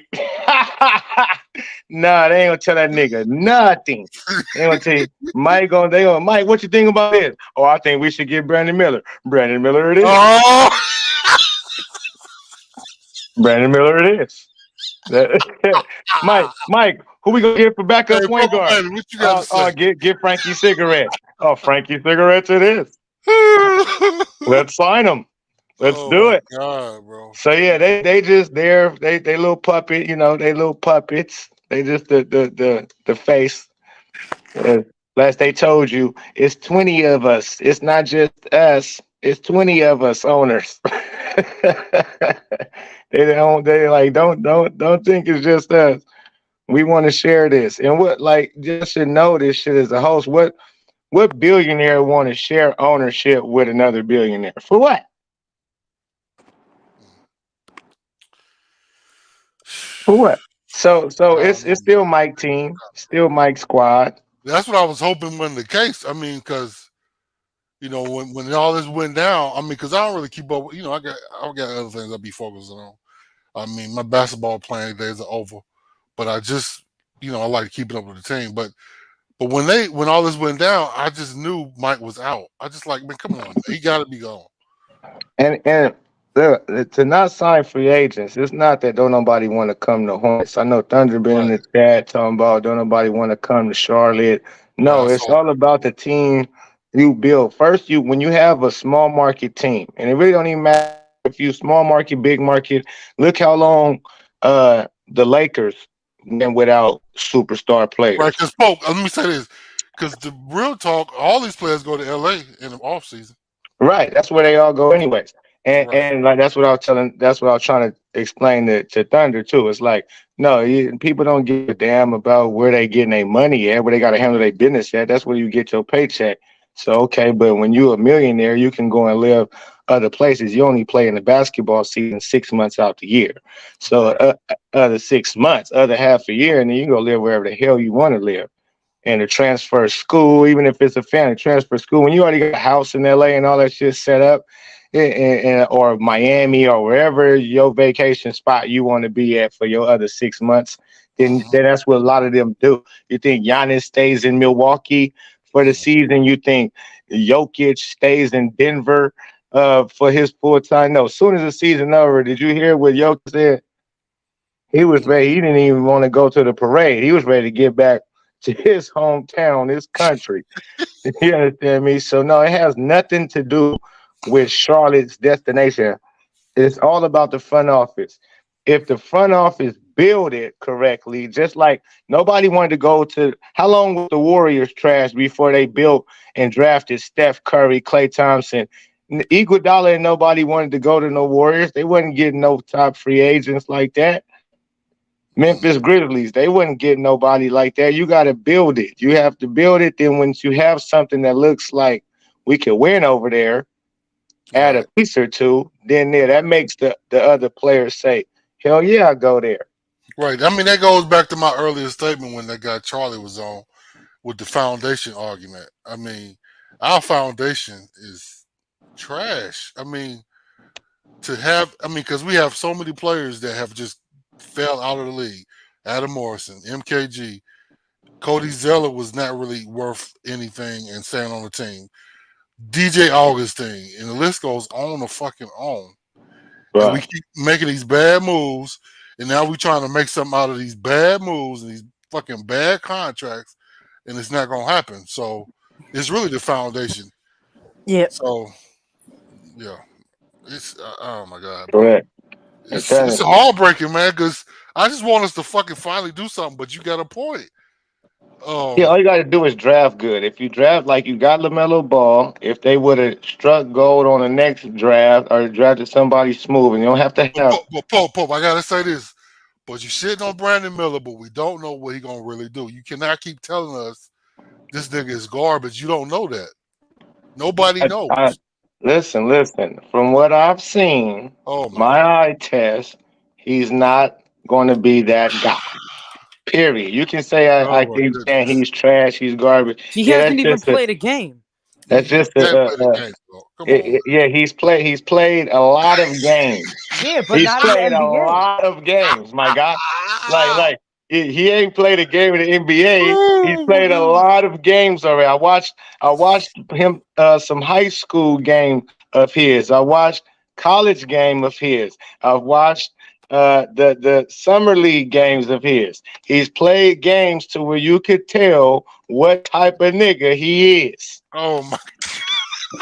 So if you ain't seen enough, So or Pope, you need, I don't Pope. know. Wait, so Can you're I not ask? even gonna give him a chance?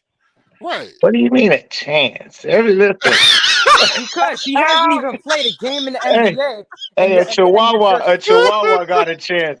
A Chihuahua got Oh a my chance god. in the Pope, dog that's the fight dumbest sometimes too. comment I've ever heard in my life. Pope, Okay, Okay, Pope. that's Let one me of okay. the ask. dumbest Can I things. ask you?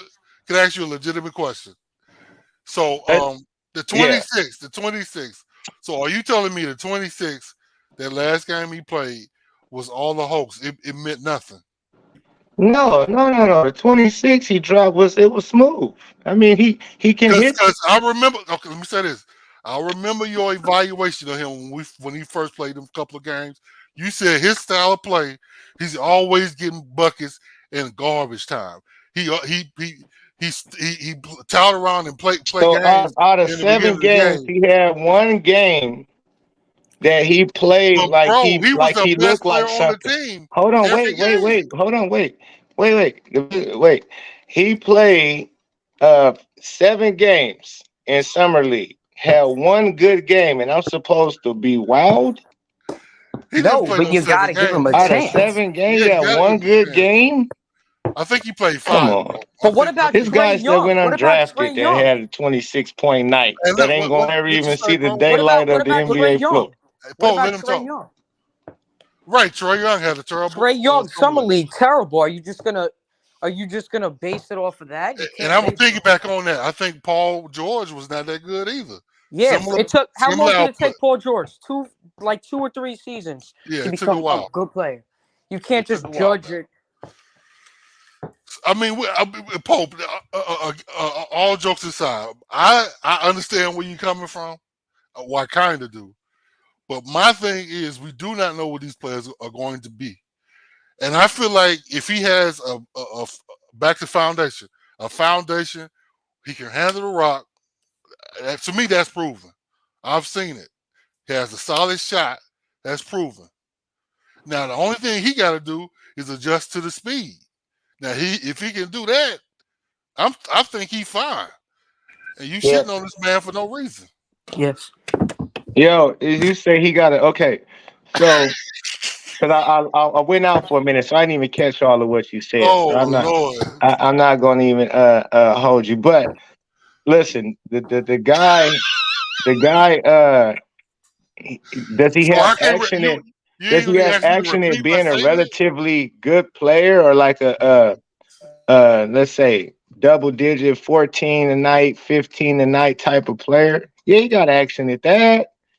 Does he got action at ever being a cornerstone franchise guy? Fuck no. Forget Maybe. about it. Hell no. And that's the problem because you picked them at 2. Whoever get picked top 5, you're supposed to change life for the franchise. If you don't, that is considered bust. If you become a role player, a player that's just fit in the role, you a Cody Martin or Caleb Martin type of nigga, them you shouldn't be getting picked at 2. So I think that's where y'all get it confused on So how I question speak on for this you. kid. I So speak on him like he's not a cornerstone franchise guy, will never be. would you say that Draymond Green is a cornerstone piece, a franchise player? Fuck no. Okay.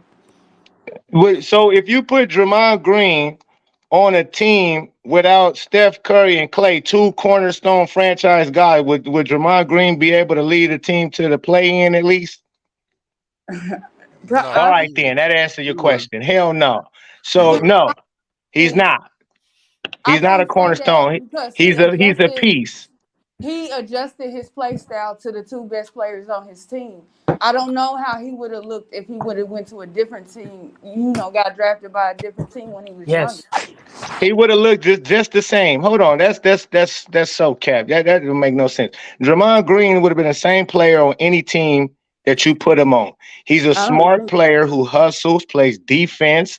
He rebounds the ball at a high clip. He's a very smart player. He knows how to pass the ball, how to pick and roll, double. He knows how to do a whole lot of things that he would be able to do on any team. I mean, I just think you looking at He's now never been a scorer. the beginning. I know he ain't being a scorer like Clay or Steph, but I think Like we nobody. He's not a different. scorer, period. I I agree think with you. he's a different player if he was somewhere else. No. So you think he'd be able to lead a franchise if he was somewhere else? I think he could be a corner. What's the name for a franchise like he is in Golden State right now? A third option? Yeah, Okay, so you saying he could be a third option. So you That's saying just Brandon Miller a can be a third option on a championship team is what you're getting around to.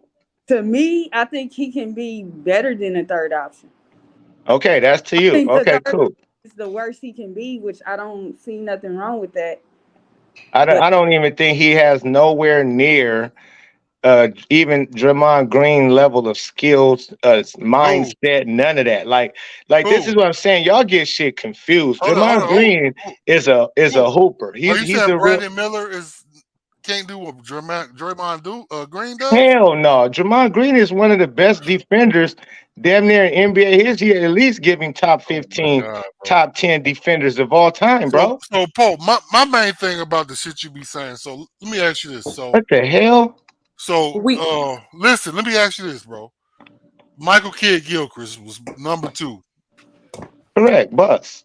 Bradley Beal was number 3, right? So yes. you compare Brandon Miller to Michael Kidd Gilchrist. Correct. How the hell? What is that mindset about, bro? I didn't compare him to Michael Kidd Gilchrist. I never once said I compare him to Michael Kidd Gilchrist. You just did, but if that's Shout what out you to want to Mo call Dog. him, if you want to call him Michael Kidd Gilchrist, then you can. But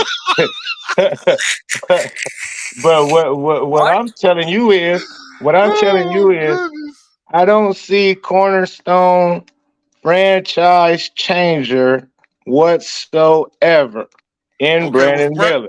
was So take Bradley that how Bill you want to. was Bradley Bill a cornerstone franchise changer? Of course. When John Wall was there, Of course. Didn't he change the court? Didn't he change the franchise? I don't know. I mean, they they became more went competitive. they went from especially when he had his counterpart with him. They went from being very competitive in the East every year. When Cause John look, Wall was listen. healthy and Bradley Bill in his second, third year, them boys was they was a dangerous team to fuck with in the East.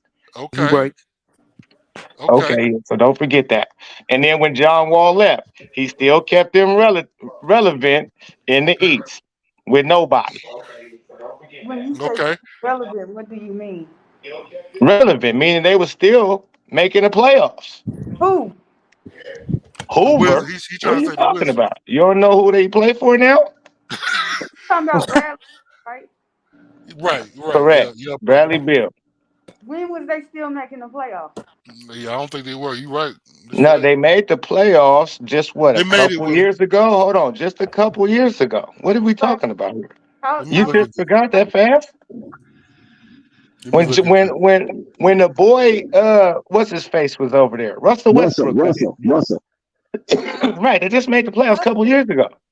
They beat I know Indiana that, but in that before then, playing game. he didn't Remember? make any playoffs. He was just in Washington putting up points. What are you talking about? They made the playoffs. Bradley Bill made the playoffs twice. He made it with John Wall and he Oh, made it with time out. Time out. Did Russell he make Westbrook. it with Russell? Yes. Yes. Okay, yes. But time out. It wasn't just Russell and Bradley. I think it was also what's the cat that be wearing the weird ass clothes? Kyle Kuzma. Kuzma. Is Nah, solid Kuzma now. Come wasn't there. on now. Kuzma Kuzma Nah, wasn't wasn't there. Kuzma there wasn't yet. on the No, team He yet. Kuzma wasn't there. Kuzma was wasn't there. there. Nah, he He wasn't Kuzma wasn't there. wasn't there. there though. He was Man. a Laker. Okay. So Okay. yeah, it was just Russell Westbrook and Bradley Bill for the most point. But my whole thing is yes, he's a franchise changer. If you try to argue that, it's crazy. Of course, No, Bradley Bill. I disagree with you Of course you would. and listen, Purple because Baby, no disrespect, but you told us a lot of things last time I was on here.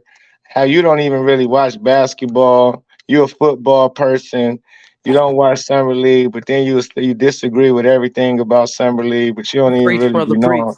You don't even be knowing You what's about to going sit on. on Purple You Baby gotta start knowing what's analysis? going on if you're gonna be disagreeing and shit. and Shout out to Johnny Boy about 714 for the basketball $2 super is chat. I asked How you how did long was John Giannis look Wall injured his first because two I'm seasons? aware that he made the playoffs with John Wall. I'm asking you after Wall got injured, how many years did he make the playoffs? Because outside of that Russell Westbrook year, he wasn't making the playoffs. So what are you talking about? Right. That's the franchise changer, Pope. They What was she just described. eighth If seed, ninth seed. So well, how many years when was Russell how many Westbrook was, years?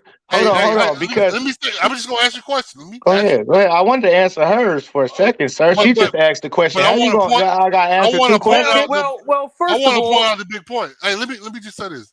So with the whole question she asked, the big point of that was when Russell was not there and when John was gone, he was not making no playoff. He yeah, was not relevant. yeah. That's not the truth. Okay, go ahead. Tell me All right, because and I didn't need you to repeat what she just said. I heard what she said. I mean, go ahead, I man. did Just not go, need you. go, God folks. damn. Do you got a thing for Purple Baby? Is that He definitely do got a thing. They tag team, my they nigga? tag team. Go, That's the, that's, go. You that, that's just the said the they a same tandem. shit she I am just Purple said. just baby talking and Big Al is a basketball, tandem. and I can appreciate what you just said, bro. Go ahead and That's answer the cool. damn question. Yeah, damn, I didn't forgot the Well, you need question. help, Damn. Jessica. Where you at? You need help, folks. No, I mean, listen, no, it's all good. I got it. Yeah, with Jessica, I did see her in the chat. Shout out to Jess. First of all, let's just give a shout out to John for giving $2. Shout out to John. Right on. But All right. no, Purple Baby, you if you see you don't know what you're talking about. That's what I'm saying. How many years was Bradley Bill healthy in them situations? Because he was hurt a lot. How many years? How many good seasons he played? At least 60 games. Wow. No, you Okay. got to. I mean, because I mean, do he's you been an know? injury Because prone. I can't argue he's been an injury prone, but he's been an injury prone right along with John Wall. So how many years was he actually there, willing the team on? Because can you blame Charlotte Hornets? They lost his last year on LaMelo Ball. Can you blame them being the second pick of the draft on LaMelo Ball? No, you no, can't. So same thing with Bradley Bill. Certain years he had injuries where he missed most of the whole year when no. John Wall wasn't there. As soon as he played a healthy year when Russell Westbrook got there, because it ain't like he played 5 years without John Wall. He only played a couple years without John Wall before he got Russell Westbrook. So know what you're talking about before you get to talking. What I'm talking about, sir. Because That's what I'm talking he was about. in the campaign to Facts, make my the brother, All-Star game. facts. I know what I'm talking about. No, you don't, because like I said, you should know that Bradley Bill missed It nearly don't a matter. whole It don't season. matter if he healthy. If you on that floor and you playing, you are No, healthy to me. Okay. So LaMelo Ball played 36 games last year. Was it his fault that the Charlotte Hornets was in the lottery? I just told you no. Okay, so then it's the same thing for Bradley Beal, sweetheart. I didn't say. I'm not blaming. Whatever. I'm I'm just arguing your point that you said he was a cornerstone piece, and I disagree. I'm telling you, go look at the Wait, wait, times wait, when they wait, didn't wait. make the Hold on one second. playoffs when Hold on one John second, Wall folks. wasn't there, and tell me how many games did, Okay. did I'm looking Bradley Hold on right one Beal? second. now. I'm looking Wait, right wait, now. listen. Hold on. Go back. Who are you saying is or is not a corner piece? Purple baby. Bradley Bill. Bradley Beal, the nigga who So, got 200 and some million. so, so you saying Bradley Beal is not a corner piece for Washington or any other team in the league? No, Pope said that. He said because he, if I got it right, Pope, you said because he made the playoffs with Russell Westbrook and John Wall, when he was healthy, he's a cornerstone piece, correct? Yeah, that's what he said. I think that's what he said. That's what I mean. Yes, you want to say it that way. Yes, he's Okay. a cornerstone without John Wall. He's a franchise changer. Let You me can't see. change a franchise all by yourself. First of all, secondly, so every time he got Very another correct. franchise player with him, they was very relevant. And so just like LaMelo Ball, franchise changer. Soon as they got him, they went from irrelevant to least relevant. They was making the play in. Okay. Okay, So let me ask this question. Let me interject just a Uh, quick second. Now, this is for the whole panel to chime in if they have information on it. If you were to supplant Bradley Beal over Dame Dollar, would they be just as successful, or would they be another lottery team? Well, we won't know. Oh shit! I bought my glasses. Dax, you I, ask it again because I'm I don't lost. I don't even understand how we talking like Bradley Bill is not a franchise corners. Like he's already Oh my proven God! that. Don't act That's like that, proof. bro. No, Listen, for real, this listen. is what I mean by purple baby. Purple baby, this is crazy. This is crazy talk we talking. This is a proven guy we're talking about. A Purple proven baby. franchise guy. So what are we even But Pope, debating? What are we real talking talk. about? But real talk, he's a proven guy, yes. But that's Okay, with so what are we other talking about? talent around him. Because real talk, Everybody has to have talent around them, can I brother. finish my statement? Dude, Purple come baby. on. Stick to football. I, Because when we talk about Lamelo is a franchise player, changer. does he Because need people around him? can I finish my statement No, though? because you don't make sense. God Does he damn, need bro. people around him? You about to do this long dragged out ass thing Can for I no fucking reason. make my statement though, Pope? No, because every player needs players around him. That's what I'm saying. Because you about to waste some people's time. I'm not wasting no time. I got Yes, a good point, you're my killing nigga. the show. You're killing the I'm show. not killing nothing. Let me You make my just statement. agreed that every player needs pieces Oh my around him. So God, how can you bro. Listen, convict can I Bradley make Bill? my statement? Because you're trying to be kissy faces with purple Oh baby. my God. Okay. All right. I get what's going on now. Bro, I'm about to okay. But I'm I gonna fuck pose a Okay, gentleman boy, question I'm though. from Bangladesh. I mean, it's easy. It's easy to elaborate on. If you put Bradley Bill in Portland, will he be as successful as Dame Dollar? That's all I'm asking. Of course, What? Dex. I got a question. Is that with C.J. McCollum? all And no, right. no, purple Thank baby, you, purple Purple baby. Yeah, Baby. CJ McCollum, Same player. Same player. He talking about whatever same Same team team. they player. He CJ said might be same better. team. Look, this is what I mean. Do y'all not listen clearly? Same He player, bro. said the same team, situation, everything. Whether you want to put CJ McCollum on there or throw CJ McCollum on the Pelicans and put Bradley Bill with this roster that Portland has Okay. right now, would CJ they have McCollum is the been same a player. lottery team or would they have at least been relevant? Bro, CJ I McCollum mean, is the same player, bro. yeah, Okay, so let me that's ask this, Purple Baby. Oh So my God. if Y'all CJ not, y'all McCollum, don't get it. okay, so is CJ McCollum considered a franchise changer? He just asked y'all a simple question. Y'all Pope, can't give I this asked man you a a question. simple. No, y'all ain't answered Deck's I asked you a question. question. Y'all Let me. ain't, no, that ain't how this. That ain't no for real. Look, what y'all gotta realize, we on a podcast. And if somebody gonna Nigga, ask I y'all a know question, y'all that. gonna be on the podcast. Hold on. If y'all Bro, gonna be on the you podcast, get my and blood he the pressure, host bro. of the podcast. So if God he damn. asks you a question, at least answer the question before you try to go on and ask and go, because now topics and everything get thrown everywhere. So Nigga, we're not are you staying on serious? page. I Dead can go ass back to serious. what Dex asked.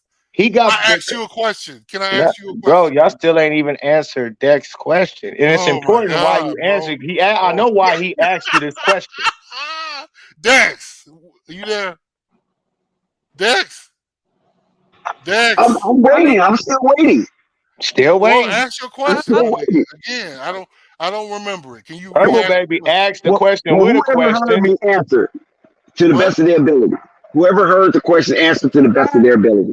Me, I I don't. just want to get some perspective. That's all. I would be a great offensive backcourt and stuff like that, but I don't know if it would lead to a lot of wins. I No, think exactly. playoffs, but I don't think it would. You know, No, we don't That's want you to live. We don't care about what you think. We asking you. Listen, will they be as good as would Portland be just as trash if Bradley Beal was on that team? Would they be still a number 3 pick in the draft, or would they at least be around a 9 seed, 8 seed? Like, would are they you be a little talking? better or just the same? Are you talking about last season or from the beginning? No, just last season, right? He Uh, said, no. It could be from the beginning. It could be from last season. Any right, period that you want to grab. right. We I don't want know to how know I got. because I must be a genius, Dex, because the I question understand. is, somebody don't believe that Bradley Beal is a cornerstone of a franchise. So if you don't believe that, if you take Bradley Beal and his numbers and put him over there with Portland and take out Dame, how will Portland fare? Will they still be a Western Conference championship representative or not? Will they she said. be second See, round playoff eliminators or not? Will they get swept by the Pelicans or not? if you Simple. talking about just last year, I would say no that they get there. That they don't get there. If Yeah, you she talking about just right, with, like this is crazy. They can't get this simple what you just mean, putting down. Purple who baby, they you wrong again. Purple baby, no you I'm can put Bradley Beal on a team. He just told you. You can first go. Okay, you can say when they had what's the boy LaMarcus Aldridge, C.J. McCollum, so on and so forth with Bradley Beal on that team. Would they have been nice if you I or don't you can know. right, all right, right, right. We already know that. Really, that's why I say Dex. You didn't even need to answer that because she know what Bradley Bill is right now today, and she says he's not a franchise guy. So of course her He's not answer is gonna be no. but he just Do anybody else oh believe that? Do Now, anybody No, else believe that can I Bradley answer the Beal question? cannot Can I answer the question, uphold Dex? Portland to a high probably standard? Al Without believe Pope it. interrupting me? I agree with Purple Baby. My opinion Okay. as well, and I tell you why. I'll give you elaboration, Pope or Of Dex. course, thank you. Please do. All right. So technically, in my opinion, C.J. McCollum and Bradley Beal are really, my opinion, the same player. What did the Blazers do with C.J. McCollum? C.J. McCollum is not franchise changing. He's a good player, Hmm. but he's not franchise changing like that. Hmm. But you see, if you're saying if Bradley's put on the Portland, it's You going don't to be the think? Hold same on. So outcome. you don't think C.J. McCollum, especially prime C.J. McCollum, is a franchise changer? This man went over to the Pelicans, who was dead in the water. Dead in the water. Basically, one of the worst teams in the league, getting They their ass already had whooped. Hold Brandon on. Ingram though, Hold and on, sir. Wait. a match. Wait. Let me just say this. Wait. Hold on. I just want to say this. Okay, go ahead. Say what you say. Go ahead, because They I'm a already quick. had maturating No, Brandon Ingram don't though. go with what I'm Go ahead. saying. Don't go with what I'm saying. Go Go. You ahead, wasn't Pope. saying that Go at ahead, first. Pope. Go Okay. ahead. Okay. All right. So like I said, you a franchise player when you can go to a team that's boo boo and then make them relevant. CJ McCollum went right over to the Pelicans, Bro. who was dead in the water, Brandon Ingram and all. And they took them niggas right to the playoffs. Not just the play in, but the playoffs. That very year. So Bro. He So still so had you talent around him, bro. What do you mean? yeah, like I said again to you, that was a silly point you made earlier. Every player has to have some talent around him in order to win in this league, sir. Every player, from LeBron James to Michael Jordan to Kobe Bryant to you name them, Kareem Abdul, Bill Russell, Wilt So Chamberlain. that's why You it's fucked up when you interrupted me because I was gonna make a point about Lamelo. no, you. I Can I mean, finish? no, Can I finish my I statement, didn't please? know. I didn't know you were starting. Oh my god! Listen, so Melo, in my opinion, is a franchise player. Hmm. He has proven that, in my opinion, Hmm. because he had a garbage center. He had an inefficient non-defense playing two guard, and the small forward Miles just came on. But that year he came on, Miles was not as good as the players that I think surrounded Bill. So So, when Miles was but Melo still oh, was able to work it out and help the Hornets get to the playoffs. They got no, blown they out. never made the playoffs. I mean, well, they almost got there. My bad. You Oh, right. almost. Well, The okay. play in, Well, hey, play in. I I feel like the play in was a playoff almost for you. I got got that. signed by Def Jam and Oh my God, Rockefeller. Pope, I almost did a lot of shit. nigga, I this nigga, almost fucked what's this her nigga. face? How No, tall real are you, talk. man? Look, I almost did a lot of things. But anyways, How tall are you, that man? shit don't count. I think some of your height got something to do with your fucking attitude. You something else, that man. shit don't count. Well, I'm an average man's height. I'm 6 foot tall, sir. Oh, my Okay. bad. Okay. Okay, I'm not short. I'm not tall. I'm just an average man's height. But that has nothing to do. What it is this reality, brother. Bradley Bill, you're talking about a guy. You say you don't believe a franchise guy or CJ McCollum, but you believe Lamelo is. And I love Lamelo. I believe he's a better player than all of them. But they've accomplished a lot more in the league already. They've already proven to be franchise guys. But they had talent around him around them from the beginning, bro. Okay, so Both of them. Name me a player that has took their team into the playoffs without any talent around them. Man, the point. Okay, all right, Go man. ahead, name a team. My No, point is, no, C.J. please, McCollum and no. Bradley Bill were not the Name me a franchise team. players in that moment. Sir, That's my point. all you have to do They is were great contributors and they were name me really a good players. team. Name me a player that took a team by his lonely with no good players around him to the playoffs. LeBron James. Oh, thank Look, you. LeBron Thank James. you. Okay, so he didn't have no good players. Hell What? no, he didn't. When Not was like this? that When was In this? Cleveland, in Huh? Cleveland. when his first I 7 said it years. all the time. In Cleveland, and his first thing. So Elgauskas not a good player. Man, he He was. all right. Oh my God. Anderson Varejao wasn't a good player. They Hell all no. right. Antoine Jameson wasn't a good player. You niggas They don't know what y'all be talking about. I know what I'm talking Y'all about. really don't know what y'all be talking about. I know. Antoine Jameson was on his way down, my nigga. I don't know what you're talking about. Man, I don't listen. Antoine Jameson was still Booby a good Gibson was an player. I didn't say he was all-star, a in superstar. your I said opinion? good players. He had good players around him. Ilgauskas was not a superstar. I mean, He no. wasn't no superstar. He was an all-star. He made an all-star. My point is, He and I made an believe, all-star and he was listen, 7'3". my point is, I'm I think, listening, right. God damn Anderson it, bro. Varejao was a hell of a player. No, because Oh my you already fucking said your point. God, Hey, nigga. bro, please stop doing that. You like a little kid, bro. You You already like a made your kid because point. you won't let Oh, you nobody already said your talk. point. Why you keep trying to repeat it? We don't need you to repeat Bro, yourself. I didn't say my damn point. I'm Yes, not a you kid, did. nigga. Yes, Let you me just talk. said it. Well, Instead of fucking this interrupting everything nigga, I'm trying to say, bro. how long is your point, my nigga? How long is it? I can't make it, my nigga, to You tell you just how long it did is. before I even said what I just Oh my said. God And damn you it. won't answer. You try to make a point. You won't answer what team Purple Don't Baby answer had to what? save you and try to say LeBron James. But I just named her Larry Hughes. I forgot the name. Mentioned Larry Hughes was a hell of a player. But you know what? You know why I Hell of mentioned a him, though? player. May See, I y'all tell got you to why know I what you're talking mentioned him? about. You got to know what players Can Purple is. Baby No, talk? can I You tell gonna you let her why I talk? said that? Can I tell you why I said his name? You want to know why? Go ahead, Purple Baby. He not interrupting you. Go ahead. The reason why is because, as y'all know, people think LeBron is the GOAT. I don't have those conversations. I don't care about them.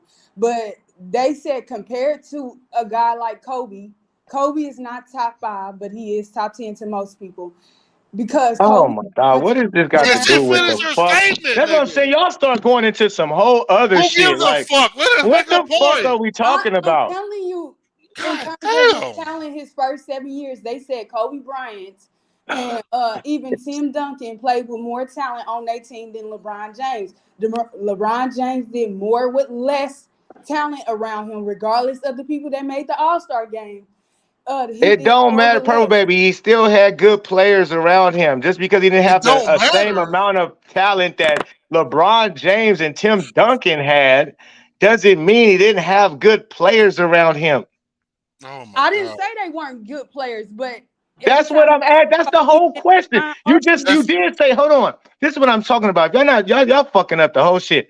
Me and Al was talking about. I asked him I specifically, wasn't talking. You what were talking. player took a team to the playoffs with no good players? And you said LeBron James.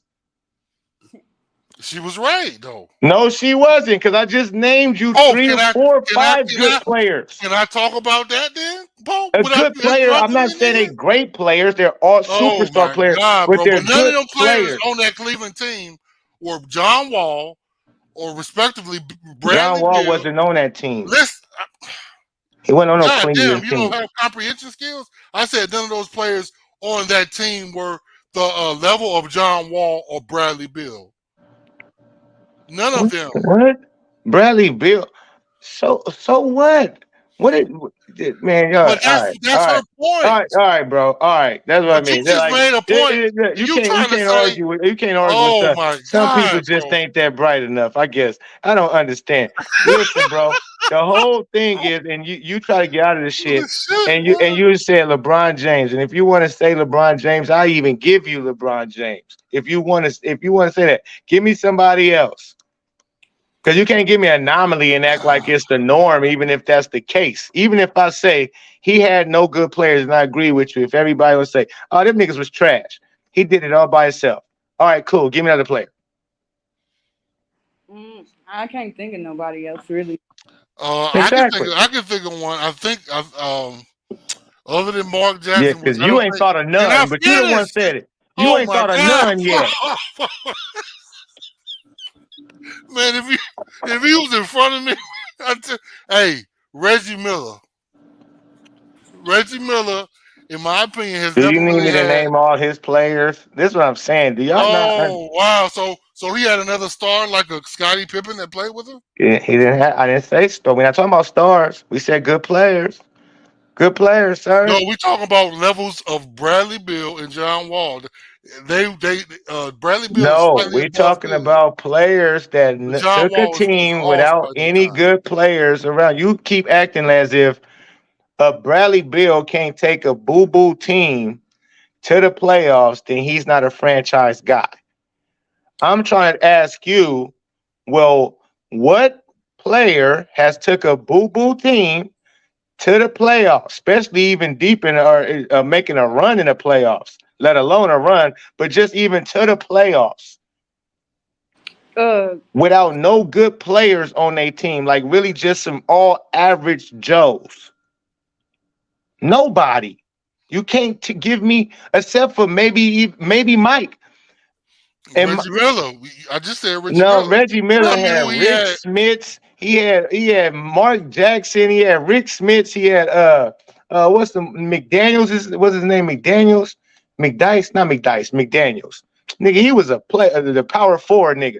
Oh, Davis. Oh, he was a player. See, that's what I'm saying. You must don't All know right, nigga, what you talking about. don't do me like that, bro. I know And my guy got nothing. don't let me when he got to Jalen Rose and Ron Artest on the team. Now, When Ron Artest, yeah, Jalen I Rose, agree on that and team. That's Jermaine good. O'Neal That was team on was the good. team. Yeah, Yeah, okay. yeah, nigga. I can name you up because I know Reggie Miller. I fuck with Reggie Miller tough. He was one of my favorite players. Yeah. So Fuck you, I bro, name you man. off his team from Fuck back in you, the days nigga. in the 90s All to right, the bro. early I get it. 2000s. All right. Well, I'm talking about the. Okay, never mind. So All right. that was the truth. So try again. Oh, I'm trying to think. Yes, that's what I mean. It's just not. It's not it. You But the don't. point, okay, but that So really you're wasn't the wrong. original point, though. To be honest, though, So you need another player or two, or you need that another. really wasn't What's really. up, everyone? Oh, Yeah, he yeah, got his own girl on here. yeah. She She gonna is. Yeah, she everything Pope right now. Watch. that's a mess. She everything Pope right now. Well, Watch. listen. Let's switch reels a little bit. Thank Since we got thank you, Jessica Jeff. up here, listen. Shout out to the U.S. Select team. Jessica, you've been watching it. You've been staying up on it. What have you noticed? Have you seen any growth and development of any of the players that has been on that floor, especially playing against the Puerto Rican national team? Uh, of course, I seen Austin Reeves. He shocked me a little bit. I wouldn't say he shocked me, but he came out there balling. Uh-oh. You know. What's the name, And Matt? The somebody guy the that other was. night, I forget if it Yeah. was Big Al or somebody else, but No, it they was. kept no, it was what's his name? What's his? Yeah, I forgot his name too. Kafani kept talking Kafani, about right? Austin Yeah, Reeves, he and was Austin repping Reeves came out Austin there. hard. Yeah, he was playing. He was But Jessica, I got something to say. It's no disrespect, but I gotta say this because Brandon Ingram was not the best player out there. I'm just gonna let you say that right now. let me tell you something about that, okay? Because I noticed in the game that Brandon Ingram was doing exactly what I said he should be doing. All right. Distributing the ball. Because the other night when I had this conversation, I was discussing how his assists has gone up from past seasons, and that's what I noticed that he was doing. And on top of that, he had got 2 blocked shots from someone who they say don't really play a lot of defense. So, but he did have only like a little 11 points. And I also mentioned, and I said he's going to start off slow because he's going to need some time. He's in a rhythm type of dude. And you got to also understand, you got a lot of players on that floor that are trying to show themselves. And Brandon is a team player, and that's how he played last night. I have no doubt in my mind that Brandon can't get off shots. So I definitely ain't worried about that. I feel like Anthony Edwards was the best player. Yeah. The game was really fun to watch. Or Jaren Jackson, like I said the other night. Yeah. One of those two. But I feel like they're a little bit more and I could be saying this wrong, but I feel like they're more dominant. Like BI's a little bit more laid back. He's more of a, hey, you want the ball? There you go. You can have it. You feel me? Yeah. If that makes any sense to you. Where your but I boyfriend promise Pope you. at? This nigga is silent now. I'm Hey, look, let me surprised. ask you a question. Has Lamelo on the Charlottes ever made it to the playoffs? No, Why not? no, they haven't. Well, when Because they keep getting originally, smacked in the play-in. Why you originally, think he hasn't made it to the playoffs? He don't got no players with him. Right, and that's what you need to make it to the playoffs, huh, Pope? I think you need that. I do, Jessica. I think that's Shout real out to easy whoa, for whoa, whoa, people to whoa, know. whoa. I'm sorry, we got to interrupt a little bit.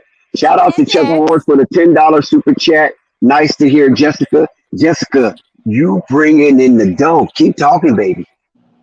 Oh, shout out to Chuck. Oh my god!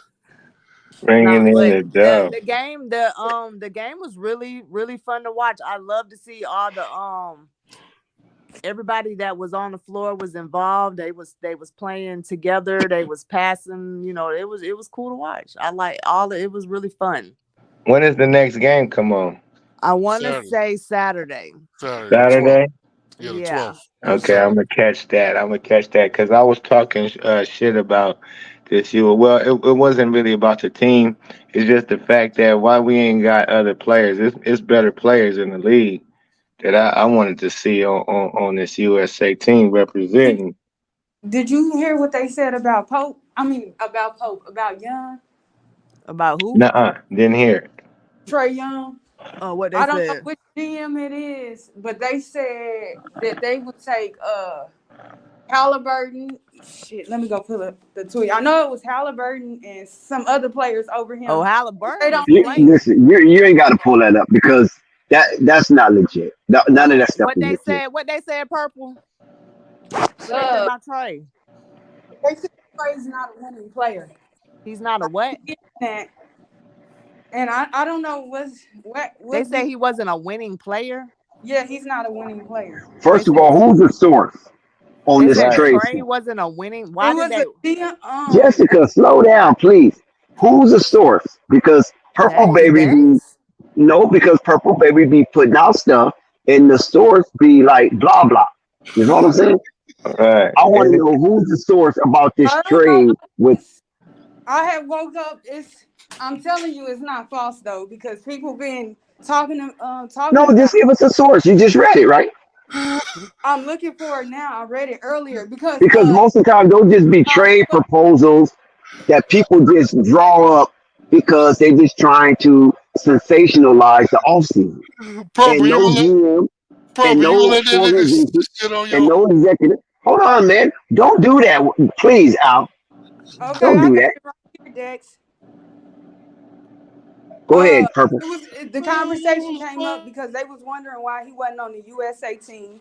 Man, that boy is. Go ahead. Who made the article? I'm going to the article right now. Well, first of all, I would say that he ain't on the USA team because he's not at that level as the ones that are on the USA team. He's not on a Brandon Ingram level. He's not on a Jaren Jackson level. Trey Murphy. I didn't say. No, she's talking about Trey Murphy. She's talking about Trey Young. Oh. Okay. Never mind. I don't got nothing to say about all that. Do you want the chicken curry? Yes, very much so. Okay. Oh my God. We got an Arab on the channel. No disrespect to Arab. Oh, they were saying about Trey Young, Purple. Yeah, I don't. Okay. But this is what I'm saying, Purple Baby. See, this is why we have to be careful of what we ingest, because a lot of times, you know what I'm saying, these guys, they got to write articles, they got to sell it periodicals, they got to keep people interested in their writing. But they when gotta you have really something to look talk about, huh? yeah, they got to have something to talk about. So it's a whole bunch of proposed trades. You know what I'm saying? Trade proposal. The Lakers thinking about trading this. The Lakers ain't thinking about trading nobody they talking about. But nevertheless, Indiana just gave $260 million to Tyrese Halliburton for half a season of work. And you telling me Atlanta Hawks bought in so tough that they willing to trade their cornerstone franchise player. Now, you might not believe Bradley Beal's a cornerstone franchise player, but definitely Trey Young is the Atlanta Hawks cornerstone franchise player for Tyrese Halliburton. When their games don't even match. Like, if you put Tyrese Halliburton with Atlanta, you're not going to get the type of production that you were going to get out of Trey Young, even though Trey Young has led them to the playoff on 2 separate occasions. I don't know if Tyrese Halliburton could lead that team, Atlanta Hawks, to the playoff in multiple seasons. That's why I'm saying you got to be careful of what you ingest. Who gave up the information? What was the source? You know, it's probably some off-brand periodical. That's what I'm saying. Not that we don't trust you. But Dex, to be fair, the conversation is relevant because they look at Luka's success versus his. A lot of people are saying Atlanta made a mistake and they should have kept Luka and, so on and so forth. That's why this conversation is coming up. Okay, but Trey Young has already been a multi-all-star, right? He's on the verge of being a perennial all-star. Every year, Trey Young is just about going to be voted in all-star, whether he's starter or coming off the bench. But he's getting ready to be a fixture or a perennial all-star. Right. We don't know that of Tyrese Halliburton as of yet, even though Tyrese got that bag. You understand what I'm saying?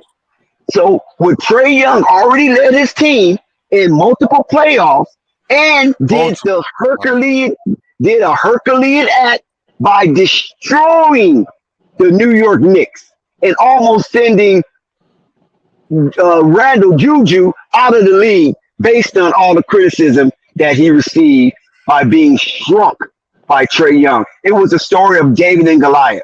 And now all of a sudden you telling me that they want to get rid of Trey Young for Tyrese Halliburton, who is unproven when it comes to crunch time or meaningful minutes.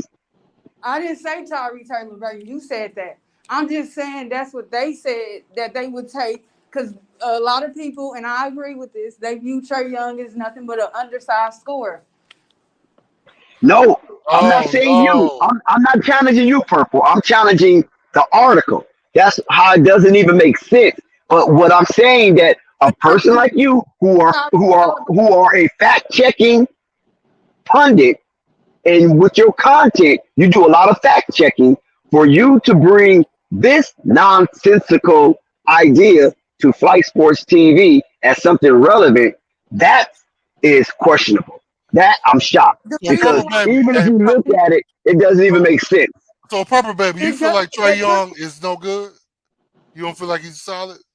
I mean, because compared to Luka, and understanding that him and Luka have two totally different playing styles and how they go about scoring the ball, I do feel like Trey Young's overrated.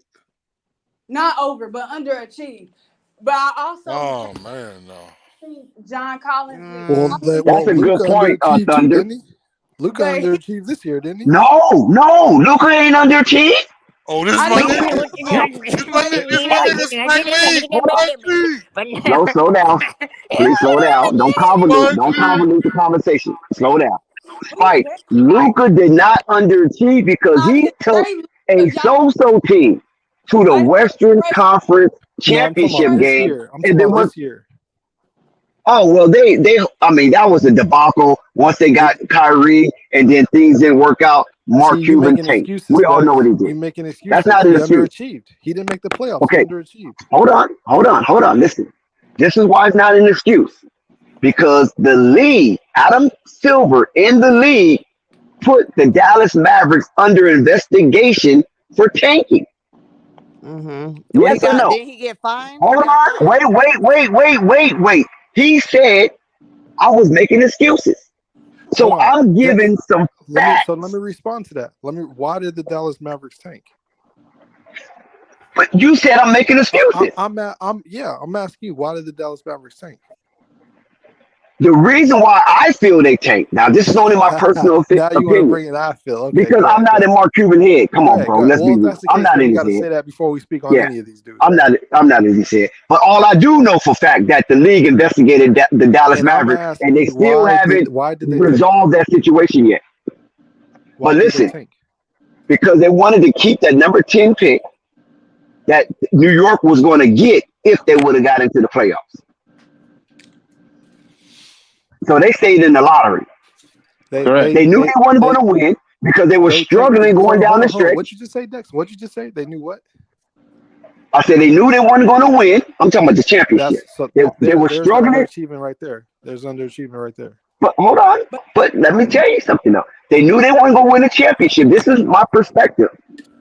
They knew they weren't going to win a championship, and they were struggling going down the stretch. So they said, you know what? Let's call off the dogs. And then they shut Luka down before the season was over with. And that's what pissed off Adam Silver. And now they had an investigation based on that. Then they shut down Kyrie. But this notion, it's still to you right too, Dex, but this notion that you should judge Trey Young off of Luka's success is ridiculous. That's because that don't make sense. Is Trey Young, has he been a life changer for the Hawks? Yes. Has Luka been a life changer? Like, you don't look at what Hakeem Olajuwon and don't think he's one of the greatest of all times and so on and so forth because he didn't accomplish what Michael Jordan accomplished and he got picked over Michael Jordan. Like, it's just retarded. It don't make sense. Now, Spike Lee, did you see the stats that Malaya put up there? No, I didn't. Well, look at the pin stats between Trey Young and Luka, and you tell me if Luka underachieved. I didn't say what was the stat? No, not you, Purple. I'm talking to Spike. I'm looking right now. What was the stat? Oh, you can. Okay, let me tell you then. Okay, Malaya put this stat up. Trey Young, 2-time All-Star, won All NBA. Luca, 4-time All Star, four All NBA. Yeah, so Dex, I'm not talking about careers. I'm talking about this last season. That's the underachievement. Okay. You should have said that. You didn't say that at first. You didn't say he underachieved. So And I'm thinking, they both went just as far in the playoffs, correct? Then Trey Young went to Eastern Conference Finals, and Luca went to Western Conference Finals. So, and they both been in the playoff a couple times. So I don't even understand. Like that's what I mean. Like, probably, what are we shout talking out to about? Unstoppable. Because they're saying Atlanta should have. It don't matter Luka. what they saying. Haven't you watched though?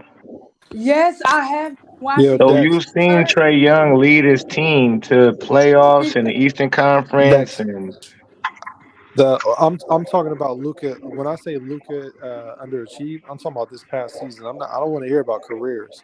I'm not Oh, talking about okay, careers. I'm okay. talking about this But past season. next time, Spike Lee, you have to really be specific on that Okay, because okay. people will jump Well, all on you when it comes to I think Luca. I did say this past Oh, season. you I think did? I did say that. Yeah. Okay. I give you that. But let me say this while I got Shout the out mic. to Jay Schmitty Purple Conversation baby. Talk. Yeah, let me say this while I got the mic. Purple baby, you always talking about what somebody else said. I didn't heard you say they said about 10 times so far. here we go again. Y'all think right, y'all like always that right. matter what they said. That don't matter. They can say whatever. Exactly. Purple baby, they say a lot of things. All right. So y'all don't feel And that they said Atlanta should Zion have was kept going. Luca from the beginning. Y'all felt like Atlanta should have made that they should have kept Trey. I mean, not kept Trey Young, but y'all feel like Atlanta did the right thing by letting Nobody Trey knew Young. that at the time. That don't even make sense. Like just because when it panned out 6 years from ago, like you can't predict that Luca was gonna look like that. Nobody could. Yeah, nobody did But know that. then again, you got to look at it like this too. You got to really weigh it out for what it was. Atlanta is miniature chocolate city, right? Bringing in Luca, how you think he's gonna be comfortable? This guy comes from overseas. He's coming from an all white place, and then you're gonna sit him right in baby chocolate city because we know DC is number one when it Yeah, comes to they would have chocolate called him city. the new white You follow what I'm chocolate. saying? You don't know if he would have been They'd have comfortable with called that. him white chocolate, But Dex. no, Now y'all we gotta know Trey understand. Young. Hold on, We know Dex. It's black people everywhere. It's black people where you from too, Dex. He's not like more of that, a not like he that, not the Dex Slovenia, not like Dex that. Come Dex on, Dex. It's black people everywhere. It's black not like Chinese that. people. It's black Puerto Rican people. It's black everything. It's black every country you go Okay, to. There's a black race. But Okay, Georgia is there's black people. So he listen, not. man, it ain't like that. If you've It been don't to gotta be Atlanta, then like you already that. know Atlanta is black predominantly. excellence. Okay, Yeah. outside of like Maryland and some parts of Virginia and some parts of Delaware, Atlanta's black excellent. It's nobody living better But as Dex, black people than Atlanta outside Do of you? the DMV. And the only but reason that, why the DMV has so many affluent black people because they living off the welfare of the military and the government. but Dex, that during that draft when Atlanta's Trey not Young, like that. can I finish? Yeah, when that draft when Trey Young was picked, I don't think that was factored in. Trey Young, wasn't he like the best college player during that year? I think. For sure. Yeah, so I mean, so they didn't even consider Luca. I mean, they probably No, did, but they For considered no, Trey that's Young not sure. true. more. That's not true. Luca was getting rave reviews Oh from yeah, they overseas consider. to Man, you America. can't go by what people say though. You got to see it. They Nah, And they got I didn't hadn't, scouts I say over hadn't, them. here. They have No, scouts. no. I hadn't seen no Luca highlights in myself when Oh that draft. no, yeah, nah. Luca was being talked about. Yeah, for Yeah, They he they was sure. were being sending talked scouts about. over there to see Luca. Yeah. He was highly recommended. He was high on the draft boards, and they was over there. So They y'all follow agree Luca. with him getting taken over Trey Young then? Yeah, it's interesting because the thing that got Luca to be drafted so high is not necessarily the thing that he shows. Because remember, he was drafted for he'd been a champion at 16. He was the MVP, a champion, all that shit at like 15, 16 years old professionally. Right. And Good now point. that Good he's point. over in America, it's almost like he said, "Oh, since I'm an American in the NBA, I get to play like James Harden now." And then But flipped the up the thing whole of it is, script. Then flipped up but the whole but script from what Spike. got him here. The thing of it is, they want to know if Luca would have excelled. I think this is what Purple Baby asked. would Luca would have excelled in Atlanta since they originally drafted him, and would Trey Young would have excelled in Dallas? Yes, them dudes is players. They franchise I, Yeah, guys. I, It I don't don't matter. see any I think reason it why might they have been a wouldn't. little different for Luca. That's what I think. I don't see any reason why they wouldn't. Right. I don't see neither. They hoopers. When They you didn't they didn't that they didn't cook every nigga in the league, both of them. So I mean, right. When you a killer, you a killer, man. You can't beat that. But look It how they don't matter paired that Luca, right? Didn't Melo. they Hold pair? on. It don't matter Didn't they Lamelo pair was Luca? drafted as a Hornet. He's a Didn't killer. they? It wouldn't matter where he was drafted. No, Same that's thing for different. Listen, LeBron. listen. You can't use stateside players. We talking somebody coming from overseas. Oh, And that that's don't that's the matter. thing. A lot of them guys overseas, I mean, not all them guys overseas pan out like that. So so you don't know what you're getting, I honestly, agree. I agree. because the I leagues agree. are different during I that agree. draft. That's how I think they were thinking. But Trey Young, No, hell oh no. my God, here we go No, with it. it's yeah, because it's totally different. The cats overseas Listen, wasn't you winning. guys don't think it's They wasn't suspicious? winning. Hold on, Dex. Let me finish. They wasn't winning MVPs and championships in the hardest league outside the NBA at 16. They wasn't doing that. So that was raising eyebrows, just like the same for Victor Wemby. You don't see a 7'3" guy who can 7'4" can do all the stuff he can do. So that's gonna make you like, come on, man. It's not the same for everybody. Hold So Okay, on, you guys don't think it's suspicious. Hold on one second. Look at okay. the dynamic of the draft. Atlanta drafted Luca. Dallas drafted Trey, but yet they switched on draft night. You don't think that's suspicious? Why would they do that? Why they just didn't trade drafts? You follow what so I'm saying? Like Dex, trade so position. Dex, so you saying it only came down to the fact that Luca would have been more comfortable in Dallas Of as opposed course, to Trey. of That's the course. only thing. No, remember he got paired with KP. KP. Oh yeah, Yeah. Listen, Contavious the Caldwell thing Pope. the thing is Atlanta No, wanted not Caldwell Pope. They got KP, Chris Oh Porzingis. yeah. Oh yeah, yeah. Remember that. Don't forget that. Another international player. Okay. Thank you. Atlanta That Atlanta wouldn't happen in received Atlanta. Atlanta received another pick, and they ended up getting Cam Reddish with that pick. You so understand what I'm saying, though? That Yeah, wasn't going. He wasn't going to be that's paired with that might be Chris a good in Atlanta. argument though. I mean, I see what you're saying now. Because KP is an international player. They just came off, or not just, but Nowitzki was there. So I mean, that's Here probably you go. Yeah, yeah. yeah. wait, You wait, going down wait, the wait, right way. wait. Kristaps was there his rookie year? I don't think so. Yeah, He he was. was. He came over there from New York to trade with Hmm. Dennis Smith Jr. and all that. So Y'all halfway don't through the remember that? season, yeah, that was halfway through he wasn't there like at the beginning though. He liked to greet. I see because I hear what you're saying. He wasn't there to like greet his overseas brother That's to the. irrelevant. That's irrelevant Well, no, because it's not he because got it's paired like with somebody they he was went and got he could be him. comfortable with, even though it didn't work out. It didn't work out, but he I got mean, paired with somebody he was comfortable with, and that would have never happened in Atlanta. So I that don't was even. already I in the don't. making.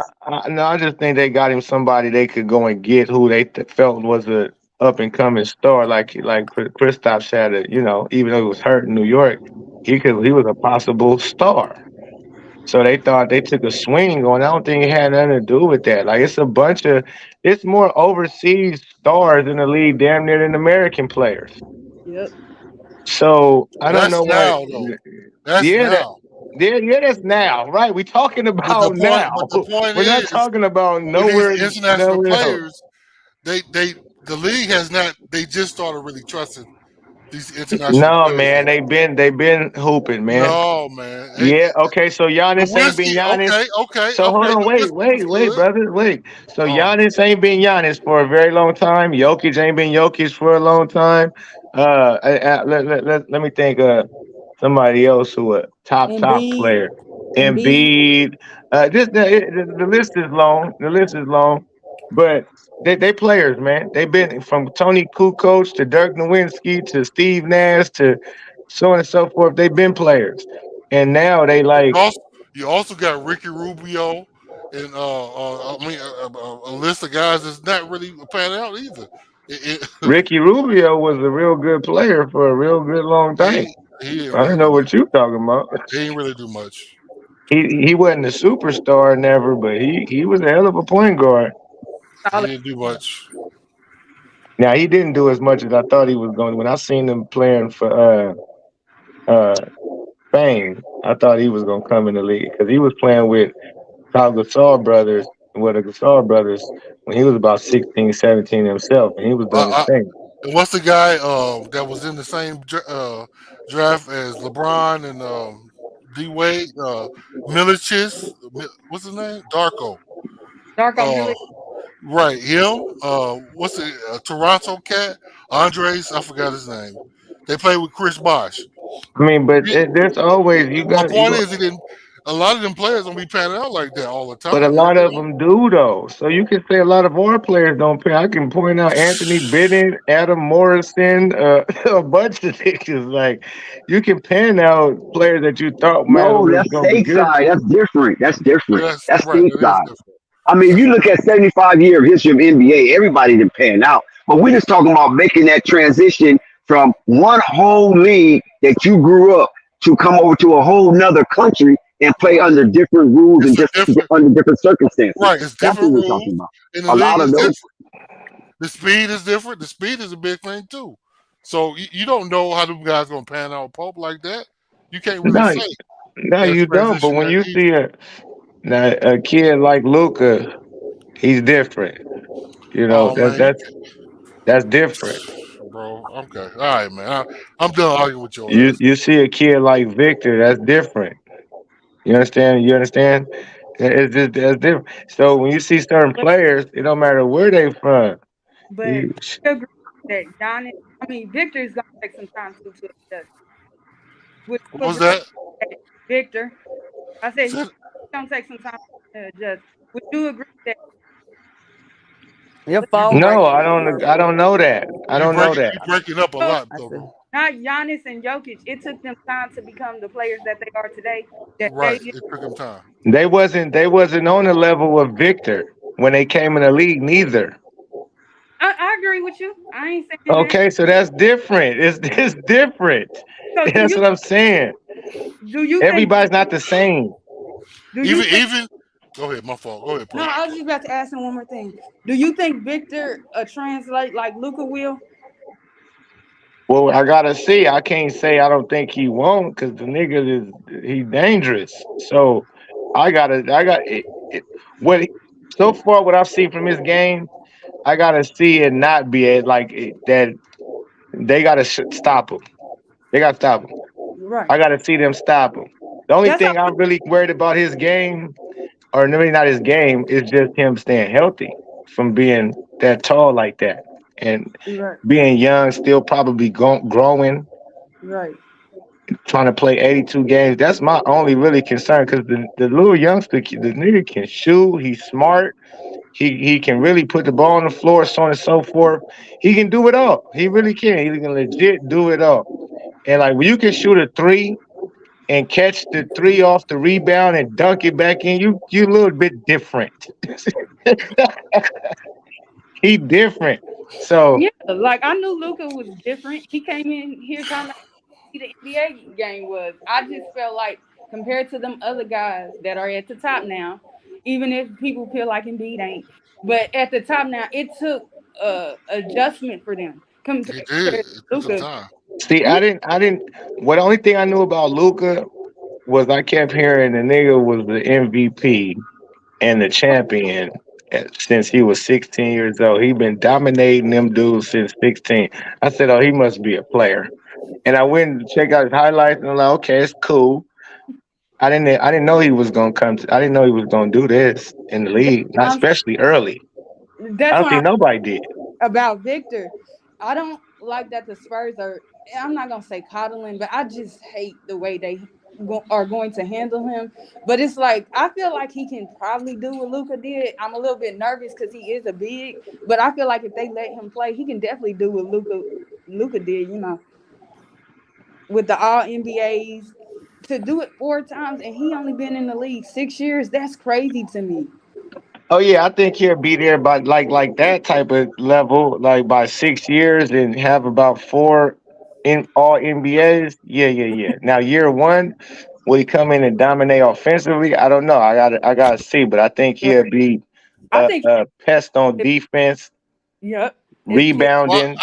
so Pope, I made a point earlier that these international players are not trusted, and the proof is in the pudding. The NBA, they don't come out and be like, "Oh, I want the international players on." Okay, bro, Can we I finish over my that. statement, nigga? We're already over that. Can I finish my Sadiq wants to statement, get a nigga? 2-man going with Molina, guys. Just let Because this with Jokic, this mother was a second round pick.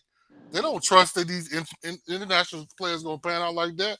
So that's why Trey Young was picked over my opinion, Luca. But I'm gone, man, because I don't want to argue with Dan Pope all night. This Okay, nigga's we feel you, Big Al. But listen, hold on, guys.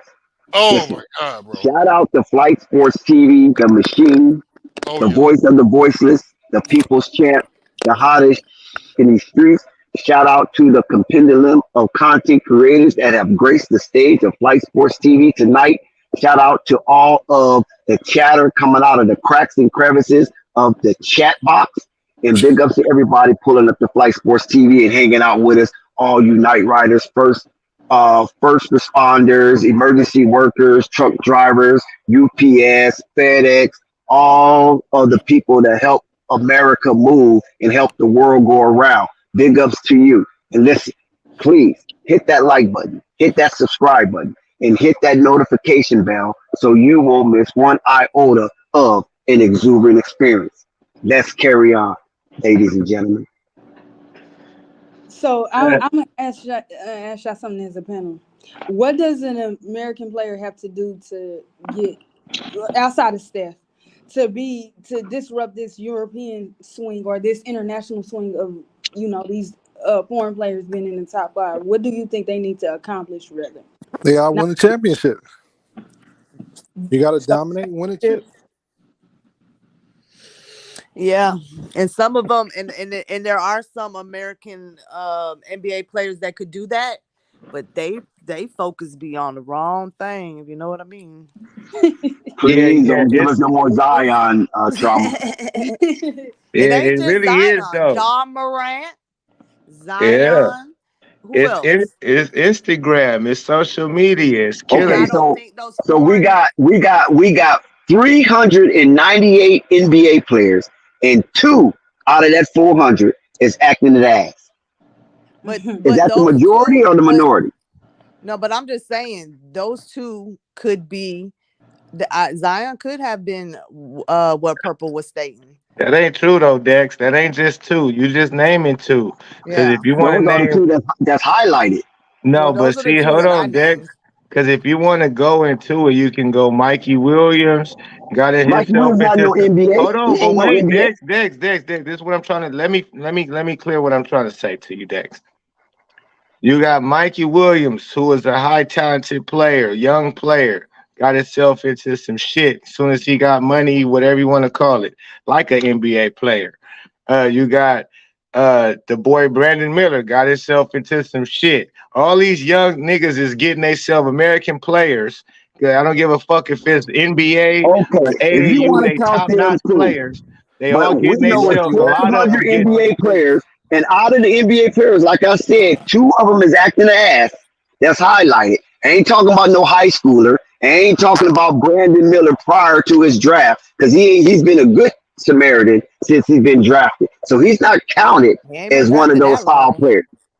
But he's still You. an NBA player and he ain't got in trouble yet What I'm under the talking Well, about, NBA so ban. put it like I this think then, it's Dex. Put it yeah. like this. So you named the top. So and I don't know everything, but the top 5 people that y'all say in the NBA right now are from a different country.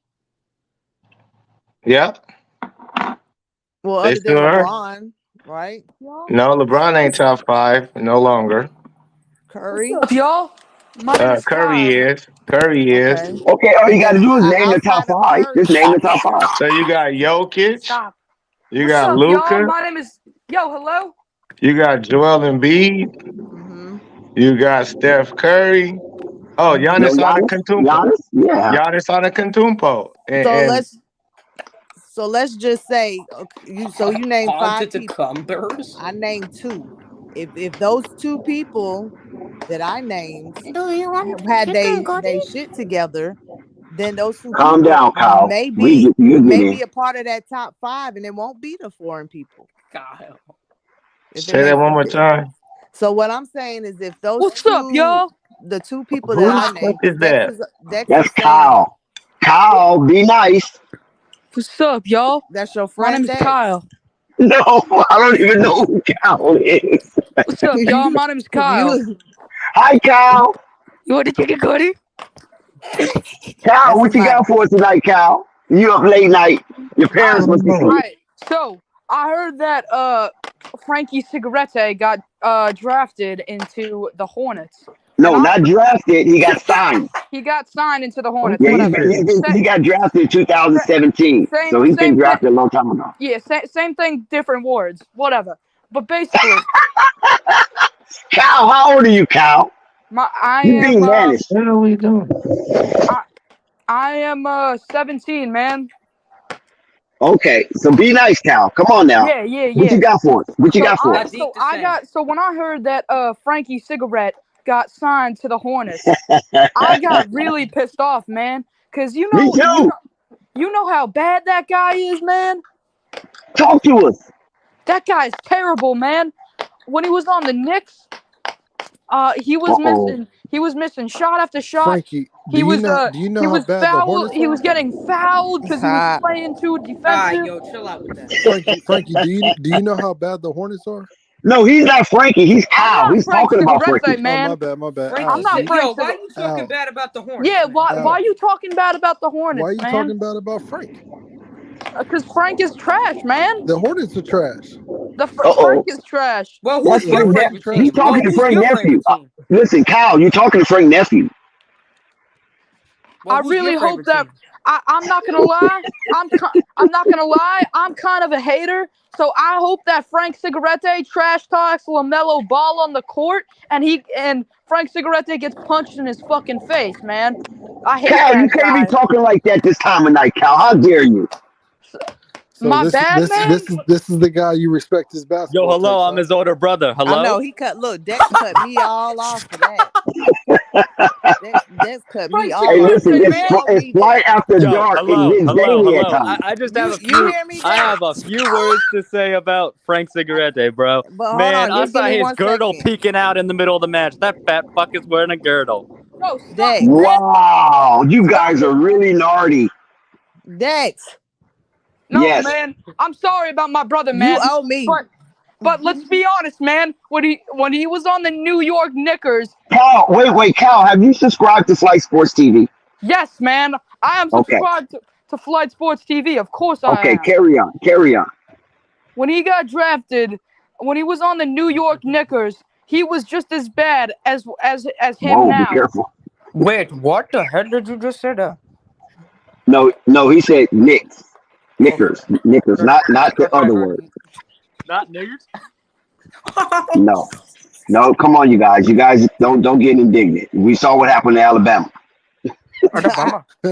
Wait, what about Sadiq Milani? Keep it basketball. Come on, keep it basketball. Be respectful. But go ahead, Jessica. So wait. So Frank Cigarette's dad. I think he's the reason that Frank Cigarette plays ball is because his dad, Sadiq. Okay, Kyle, it's a little late for you. Sadiq. You get Okay, it from Jessica. Elena girlfriend video?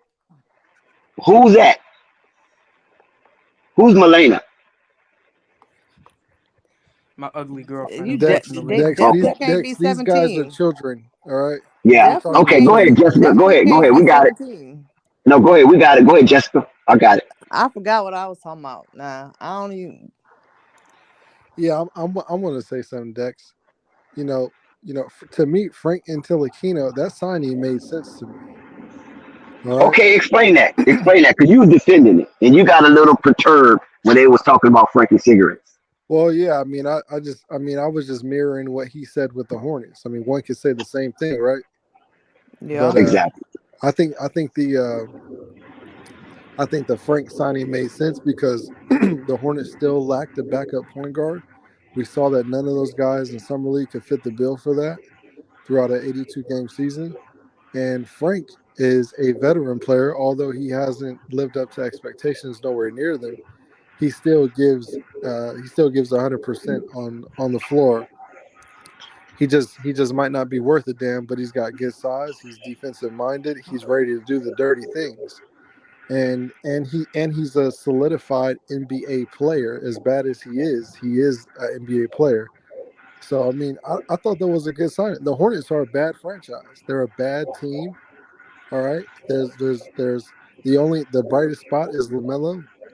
After that, it drops down significantly to what else they have to look forward to. So them getting a guy like Frank Ntilikina as a backup point guard, it makes sense as for their building process because they have to prove the world that they have to shock the world. That's not that shocked the world, all right. That's what you call an let me say the right word, an ecological threat. I mean, shock. Yeah. Yeah. An ecological shock. That's what that was.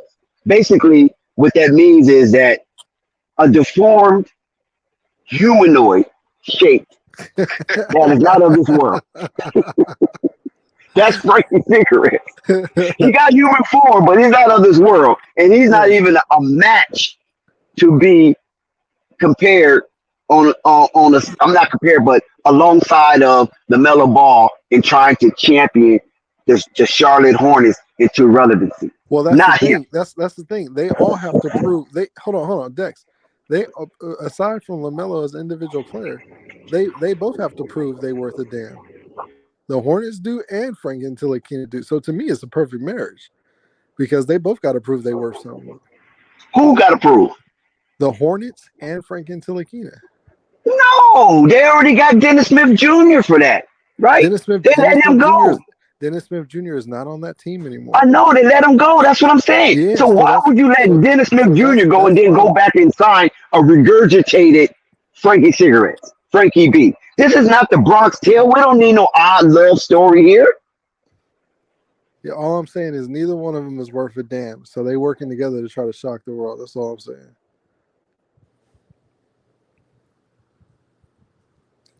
And Dennis Smith Jr. wasn't worth a damn when he became the backup point guard for the Hornets either.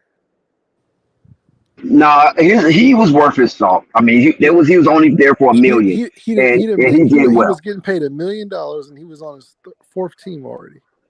I know, but what I'm saying, but the job he did with the minutes that he incurred was decent. But what I'm saying is, when he got there, he wasn't worth a damn. Same for Frank Ntilikina.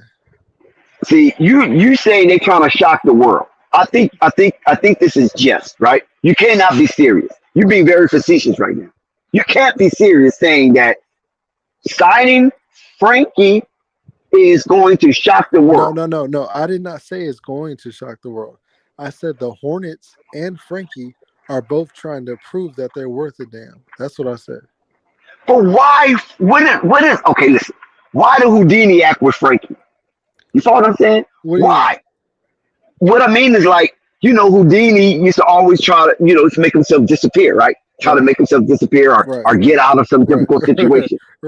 So this is a difficult situation for the Charlotte Hornets. They're in transition to new ownership. Right. So they're going through a lot. Right. They're trying to revamp everything. Right. So they're in a difficult situation trying to unlock themselves. Right. Why are you using Frankie and RJ Hunter to do this? There's other players out there that could bring you shock value. Because they don't have many options. Their options are extremely limited.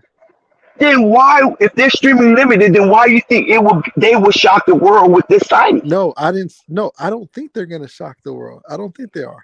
You're misinterpreting my point. I'm saying that both of them are looking to shock the world. The Hornets are looking. That's my point. Listen. The Hornets are not worth a damn from the NBA pedigree. All right, they're not projected to be a damn thing, and neither is Frank Ntilikina. Both of them are banking on shocking the world. That's their position.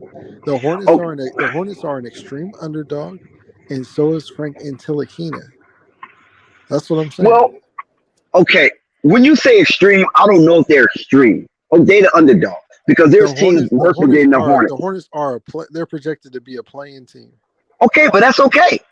Yeah, so that's What an is extreme what is underdog. Houston projected at? What is That's Detroit? What is San Antonio? Dex, you don't have to feel hurt about it. I'm just saying. No, I'm not feeling hurt about. I'm not butthurt about. No, Dex, because you're starting to bring up other teams. We not talking about other teams. We talking about the Hornets. The Hornets are a playing projected team. I understand that. I accept that. So that's why I'm saying that compared to the pantheon of the league, they are not worth a damn. They're an underdog.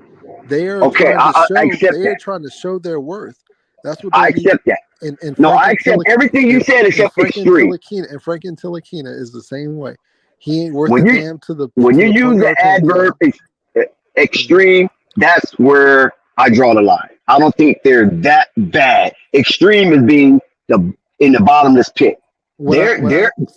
So who's at they're the bottom feeders. of the pit? They're bottom feeders, Yeah, but they're not at the bottom. They're not at the bottomless pit. Are they the bottom four in the East? Oh yes, of course. Then they ain't worth a damn. Of course, I thought you're talking about the league. Yeah, well, they just ain't worth a damn. Period. But okay, listen. We understand the Hornets is booby. Okay, listen. We agree. We agree. So we can close that. Hold on, Dex. Listen, and I'm saying this to say I like the Hornets, but what I'm saying is their uniforms are nice, and that floor is gorgeous. They have to shock the world. That's what I'm telling you. And but not with Frankie. In the Hornets. Not with Frankie. Listen, in the Hornets locker room, what they're saying is we got to go out and prove everybody wrong.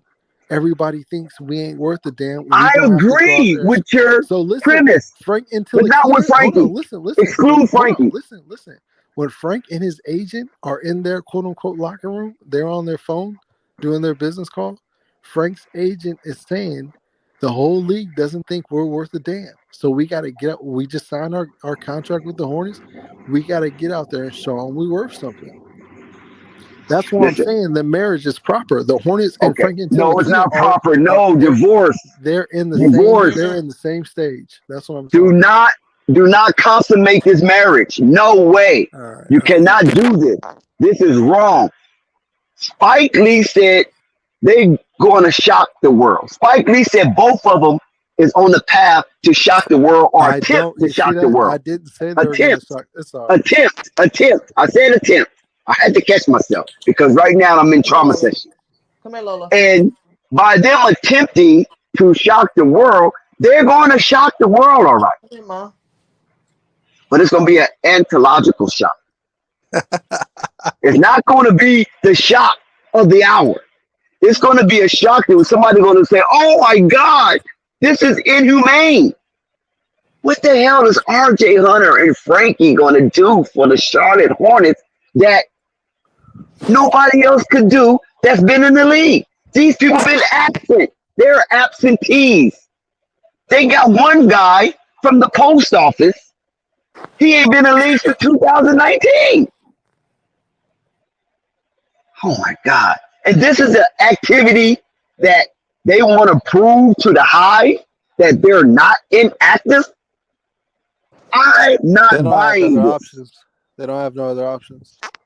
Money is your option.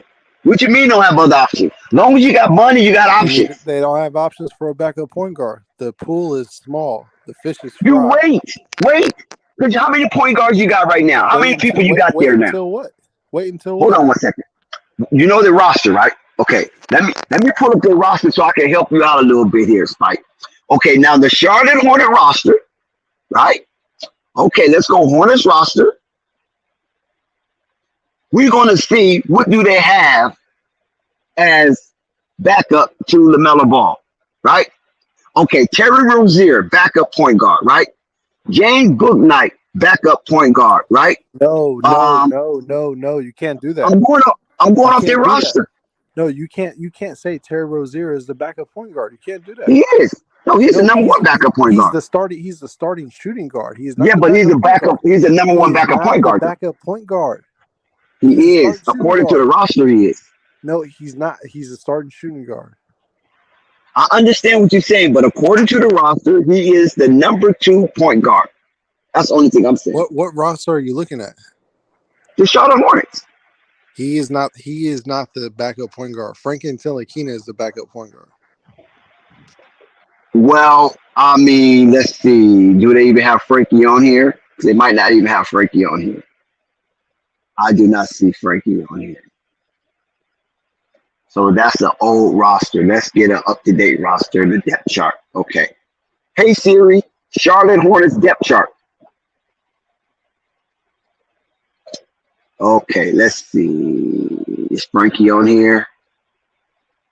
Yep, Frankie's on here. Okay, so you got Frankie, point guard, Lamelo, point guard.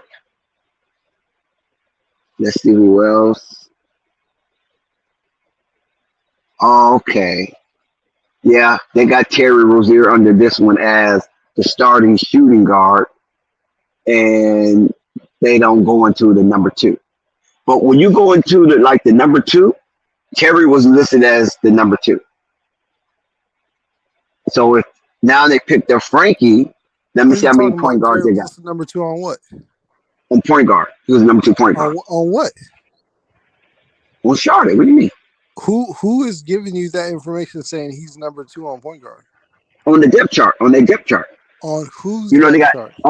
On the Charlotte Hornets depth chart. So, okay, let me explain to you. You know what the depth chart is, right? Hold on. Where can I find the Charlotte Hornets depth chart at? Just look it up. You got plenty of sites that will actually look it up. That's what I'm saying, Dex. You're talking about some sites' interpretation. No, I'm talking like ESPN and that shit. Come on, man. Okay, right now I'm going to ESPN, right? Okay, here go ESPN. Okay, let's see if they have the depth chart. Here we go, depth chart right here. Now, this is ESPN depth chart. It got starters, second, third, fourth, fifth. You hear me? You hear me? Frankie Ntilikina, Frankie Cigarettes is the 4th on the depth chart. Let me tell you who's the starter. Lamelo Ball starting point guard, right? Terry Rozier, 2nd, right?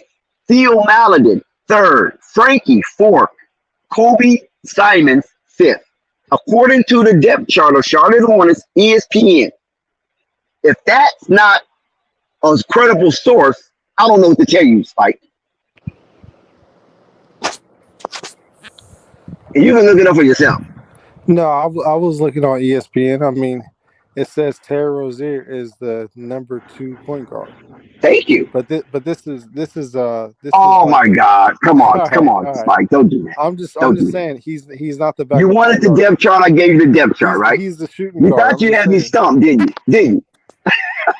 I'm just saying he's the shooting guard. I know he's a starting shooting guard, but according to Charlotte, now there might be unorthodox, but according to Charlotte, he's a starting shooting guard and he's a number 2 backup.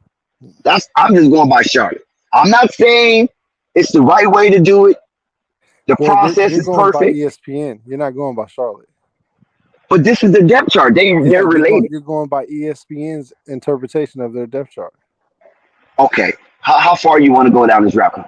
Just let me know. You are. You're not because looking at I can get my shovel. I can get my home. At NBA.com. How far you want to go down this rabbit hole? You told me to look for a reliable source. ESPN, I don't know what more reliable source I can give you according with the depth chart because they got Frankie Ntilikina on here who just got signed. So I don't know what to tell you. The other depth chart I was looking at that I normally go to, Frankie wasn't there, maybe because I needed refreshing. All right, Dex. Terry Rozier is the backup point guard for the Charlotte Hornets. Thank you. So my point is this. No, but this is my point. You even have you know what I noticed? I do not see flight boy James Bouknight. I don't see him on this depth chart. What happened with James Bouknight? He is not on the depth chart. Oh my God. I do not see James Bouknight on the depth chart. You gotta check the swarm. Oh my God. What did they do to James Bouknight? See, I was looking for Terry Rozier as the second point guard, and when I was scouring the fullness of the depth chart, James Bouknight name is not listed nowhere on here, and it goes 5 layers deep. If I look at shooting guard, Terry Rozier starter, Cody Martin number 2, Nick Smith Jr. number 3, Bryce McGowan's number 4, and Brandon Miller number 5. That's shooting guard. But Brandon Miller is a projected starter at small forward. But Bouknight is nowhere on the guard list. Nowhere on the guard list. And another thing I noticed about the Charlotte Hornets, ladies and gentlemen, Nick Smith Jr. has been promoted.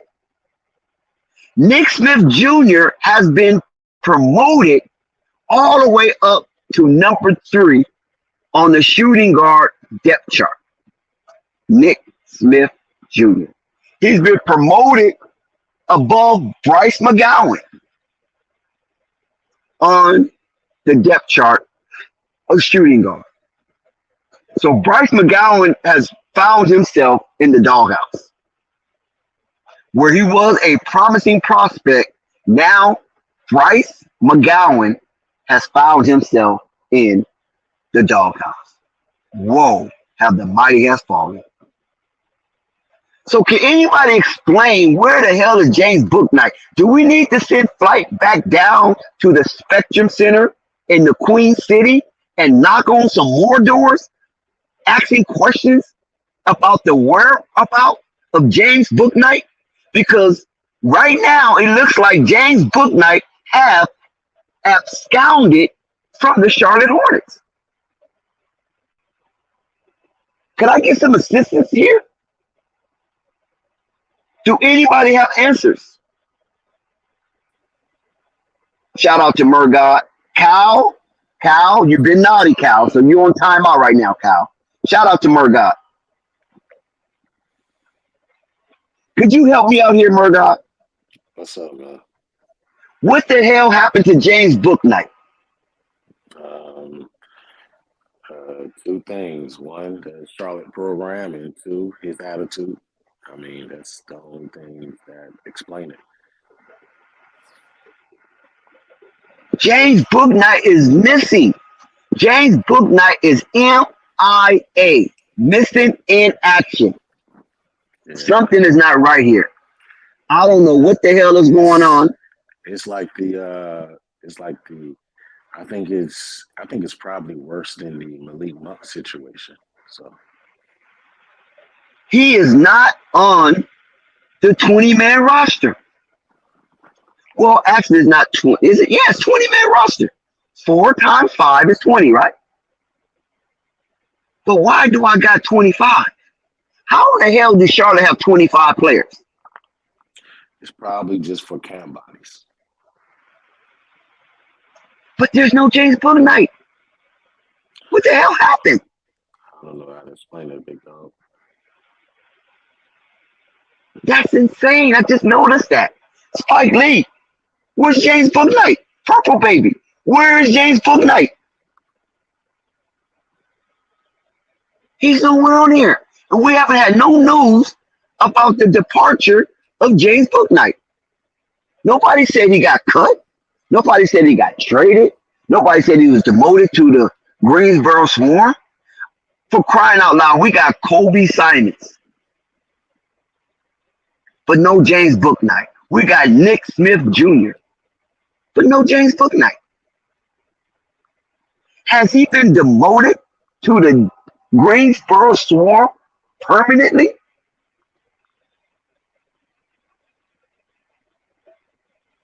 What the hell? I mean, we got Theo Maladin. But then again, I don't see Xavier Sneed either.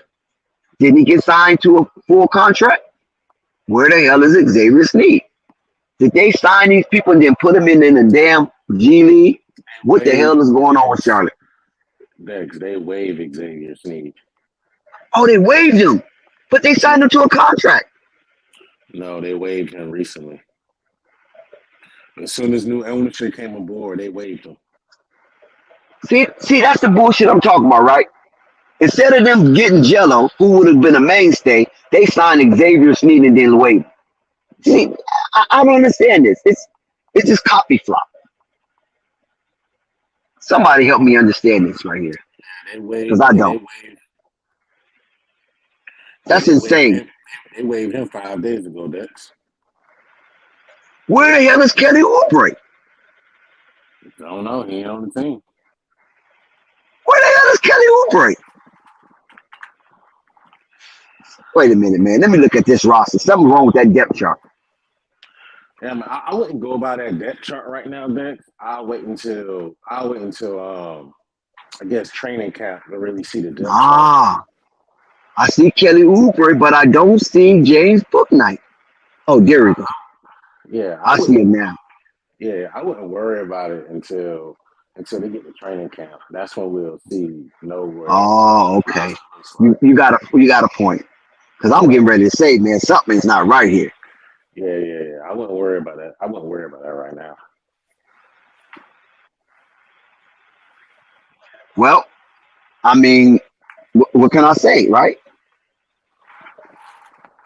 I mean, you know, Jessica, I'm sorry. If you're listening, Jessica, I'm sorry that what happened.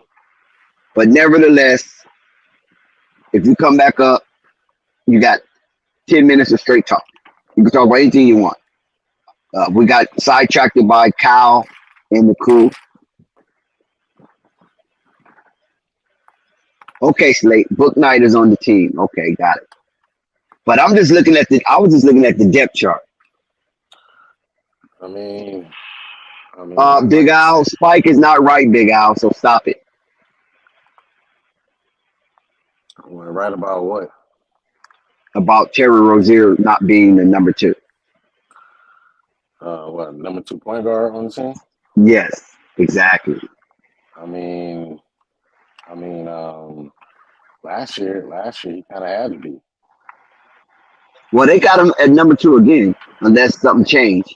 But Spike was basically saying that Frankie will get that position. But I don't know. I mean, that's the reason why they signed him, is to bring him in to add more, to get more guys that can handle the basketball. So that's the point of it. That way, Lamelo's not having to do all the responsibility, shoulder all the load. So, but Frankie, you know, he plays point guard, shooting guard. You know, he's a combo guy, so he'll be able to do it.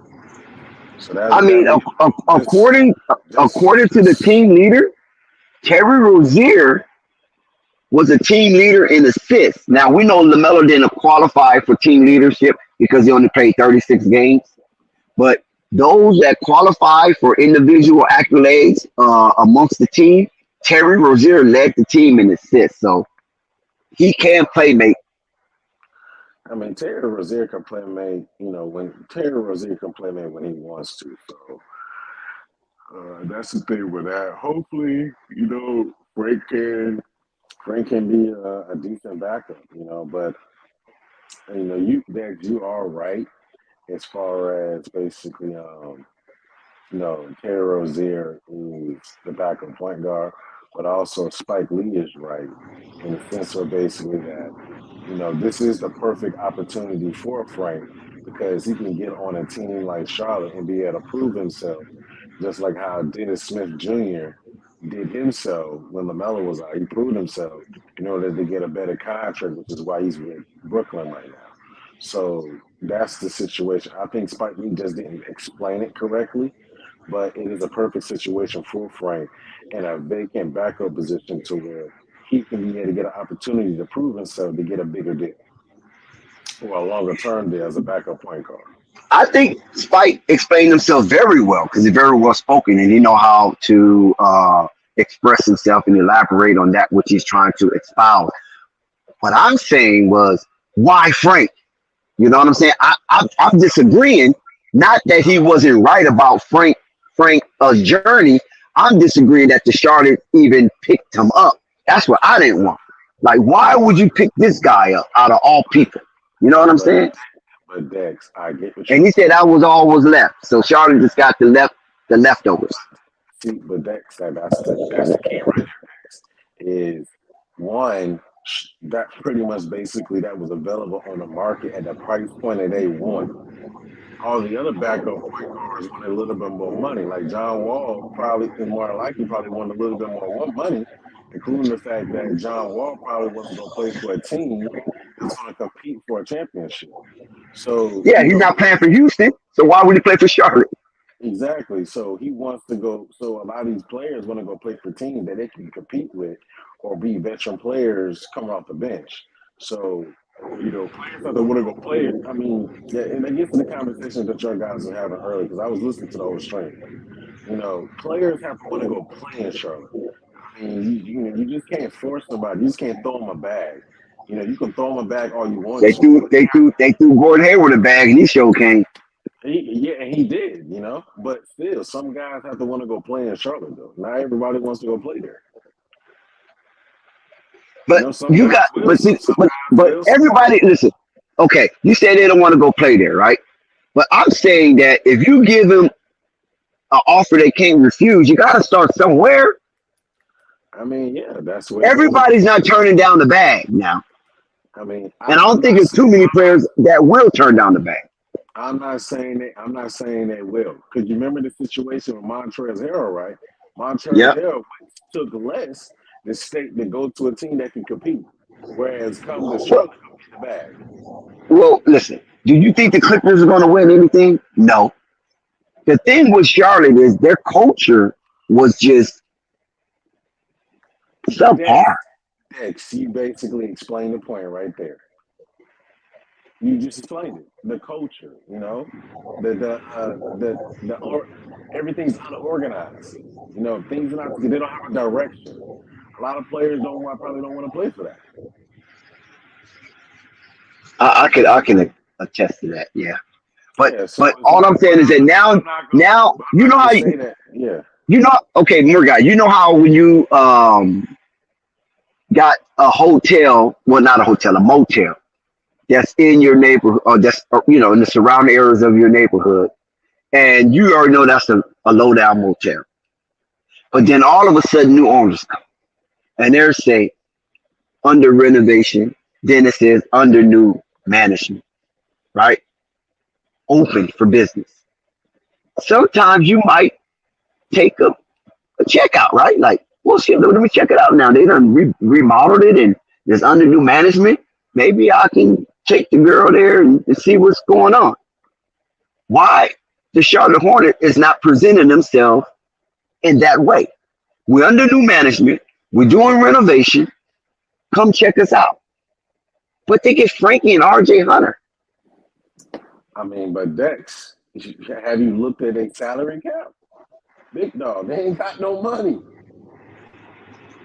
I don't know that. See, I haven't looked that deep into it. That's you, Purple Baby. Y'all normally come up with those numbers. Man, they don't. Yeah, I thought Charlotte still had some money in their coffer. they ain't got no money. They didn't have money next year. They ain't got no money right now. Oh, okay. Well, it is what it is, right? So we just got to see what how they're gonna make do. I just want my boy Lamelo to be able to be comfortable and not have any signs of anxiousness or anxiety and second thoughts. I know people trying to pry Lamelo from Charlotte. I'm not one of them. I just want him to thrive wherever he's at. And I'm hoping that LiAngelo get on board, man. Something is brewing. I don't know what's brewing. They're being tight-lipped about this LiAngelo thing. But it's hard for me to see LaMelo getting $260 million and not giving LiAngelo another real shot since Michael Jordan does not have veto power anymore. Because that would be a boost in the arm. That would be a dab, right?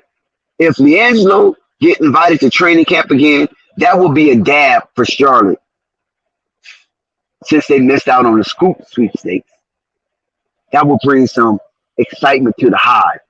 I think the hive will be buzzing again. You said the what sweepstakes? Scoop. I bring Scoop in this, man. They Pope is gonna be on his way up. If I keep saying that, Pope on his way back. Scoop. What do you mean, Scoop? obviously No, I'm saying because there's so still fans so I'm willing. looking so I'm looking at the salary cap right now. You know, you can Uh-huh. go to sport. You know, those who don't know, you can go to sportstrack.com to look at it. You know, as far as their actual salary cap space, they are at a negative with salary Oh, cap and also salary cap holds.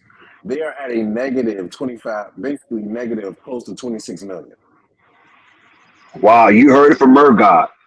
They are negative. They damn Yes. near gonna be Now with in now the with luxury tax if they keep not going, right? just with but yeah, so just with active roster salary cap, just roster salary cap, they are at about 119 million, which is cool. But when you add the salary cap allocations to it, basically the cap holds to it, that adds into basically that adds that extra percentage and puts them basically in a negative. So they got a Wow. lot of maneuvering they got to do in order to do a bunch of stuff, which is why basically they haven't done any moves like that yet. So they're probably going to start doing their new moves in the next cycle, which is next year. Now the new ownership to where they'll start making more moves. I think next year is the year where they actually make more moves because they have a lot more wiggle room and a lot more players to be off their books to where they don't have to resign them back like a Gordon Hayward. Yeah, yo, listen, we're gonna pull back up tomorrow, man. I want to thank everybody who tuned in. Listen, tomorrow, we're gonna get it popping. Salute to my man, All Access. Shout out my man. Shout out, Mergon, Spike, Kyle, and of course, Purple Baby. You already know what Wow. it is. It's Flight Sports TV. We're gonna pull back up tomorrow live. Flight Okay. Sports TV, man. That's my dude. I rolls with him. You heard what the man said. It's Flight Sports TV.